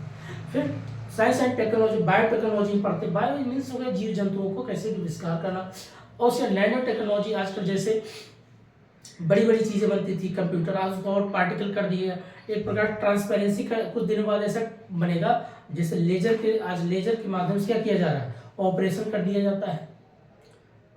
अब ऐसे ऐसे चीज बनेगा कि डॉक्टर साहब कहीं बैठे और चल भी गया है, मशीन आपके पास है, वहां से कॉल करेंगे, डॉक्टर को कमांड देते रहेंगे, आपको ऑपरेशन हो जाएगा, डॉक्टर को आने की जरूरत नहीं है। और ये भी चीजें चल रही है, ये किसका योगदान है, साइंस एंड टेक्नोलॉजी का। आप वेपन सेक्टर से पढ़िए, डेवलपमेंट सेक्टर से पढ़िए, अवेयर से पढ़िए, और आप अपने एग्रीकल्चर फील्ड से जोड़ के पढ़िए, ये सब क्या है, साइंस एंड टेक्नोलॉजी का पार्ट है। तो दोस्तों आज इतना ही है, बाकी कल से ऐसे एक वीडियो आता रहेगा, छोटा छोटा वीडियो बनाएंगे, अब एक एक करके टॉपिक डालते रहेंगे, फिर पॉलिटिक्स, फिर हिस्ट्री, इकोनॉमिक, जियोग्राफी और करंट अफेयर्स, मतलब होता सभी का कंबाइंड जो निचोड़ आपके न्यूज़पेपर में आता है, जिसमें एक टॉपिक होता आईआर। आईआर क्या कहता है, इंटरनेशनल रिलेशन, एक देश से दूसरे देश का रिलेशन। आप जियोपॉलिटिकल रिलेशन देखिए, कल्चरल रिलेशन देखिए, ये होता है आपका आईआर में। इकोनॉमिक्स तरीके से आपका रिलेशन क्या बन रहा है, जियोपॉलिटिकल तरीके से क्या रिलेशन बन रहा है। आईआर एक चीज याद रखना, आईआर में कोई किसी का ना तो दुश्मन होता, ना तो कोई किसी का मित्र होता, सब अपने फायदे के लिए होते हैं। मेन पॉइंट यही है। कोई आदमी पता चला कि मेरा हित नहीं हो रहा, अगर मैं पावरफुल हूँ तो 4 लोग को जोड़ करके कोई एक एक, जैसे आजकल जैसे ब्रिक्स सम्मेलन है, तो ब्रिक्स सम्मेलन का सबसे ज़्यादा कॉन्सेप्ट न्यूज़पेपर में आता है, तो उसको आप पढ़िए, क्यों बनाया जाए, इसके पीछे क्या रीज़न है, क्या इसका इम्पैक्ट पड़ेगा, क्या फ्यूचर में इंडिया क्या प्रॉफिट होगा, या जैसे 5 इसमें कंट्री है ब्रिक्स में, ब्राज़ील, रसिया, चाइना, इंडिया, साउथ अफ्रीका, ये जो कंट्री जुड़े हैं इनका क्या इम्पैक्ट पड़ेगा, इनकी करेंसी क्या इम्पैक्ट पड़ेगा। तो ये बेसिक चीज़ आपको हर एक एंगल से सोचना पड़ेगा, लेकिन ये एंगल तभी आप सोच पाएंगे जब आपके पास इंफॉर्मेशन अच्छी होगी। तो दोस्तों आप अच्छी किताबें पढ़ो, अपना समय अपने ऊपर खर्च करो, कुछ चीज़ें सीखने में लगाओ। तो आज मैंने बात किया पूरा यूपीएससी का जो सिलेबस था, एक एक पॉइंट के ऊपर बात किया। अब अलग अलग एक एक टॉपिक आएगा, जैसे हिस्ट्री का बना देंगे, एंशिएंट हिस्ट्री का, कि आज चलो स्टोन एज पढ़ाते हैं, कल इंडस वैली सिविलाइजेशन पढ़ाएंगे, फिर उसके बाद जनपद क्या, महाजनपद क्या, ऋग्वेद क्या, लेटर वेद क्या, ऐसे ऐसे आपको पॉलिटी, इकोनॉमी, जियोग्राफी, जो मैंने पूरा लाइफ में सीखा है, मेरे पास जो भी अनुभव दोस्तों, मैं चाहता हूँ मेरे देश के सभी लोगों के पास जो भी मेरा कुछ भी कंट्रीब्यूशन होगा मैं जरूर करूँगा। तो आज इतने, तब तक के लिए नमस्कार, जय हिंद। अपनों और अपनों का ध्यान रखिए, मस्त रहिए, पढ़ाई करते रहिए।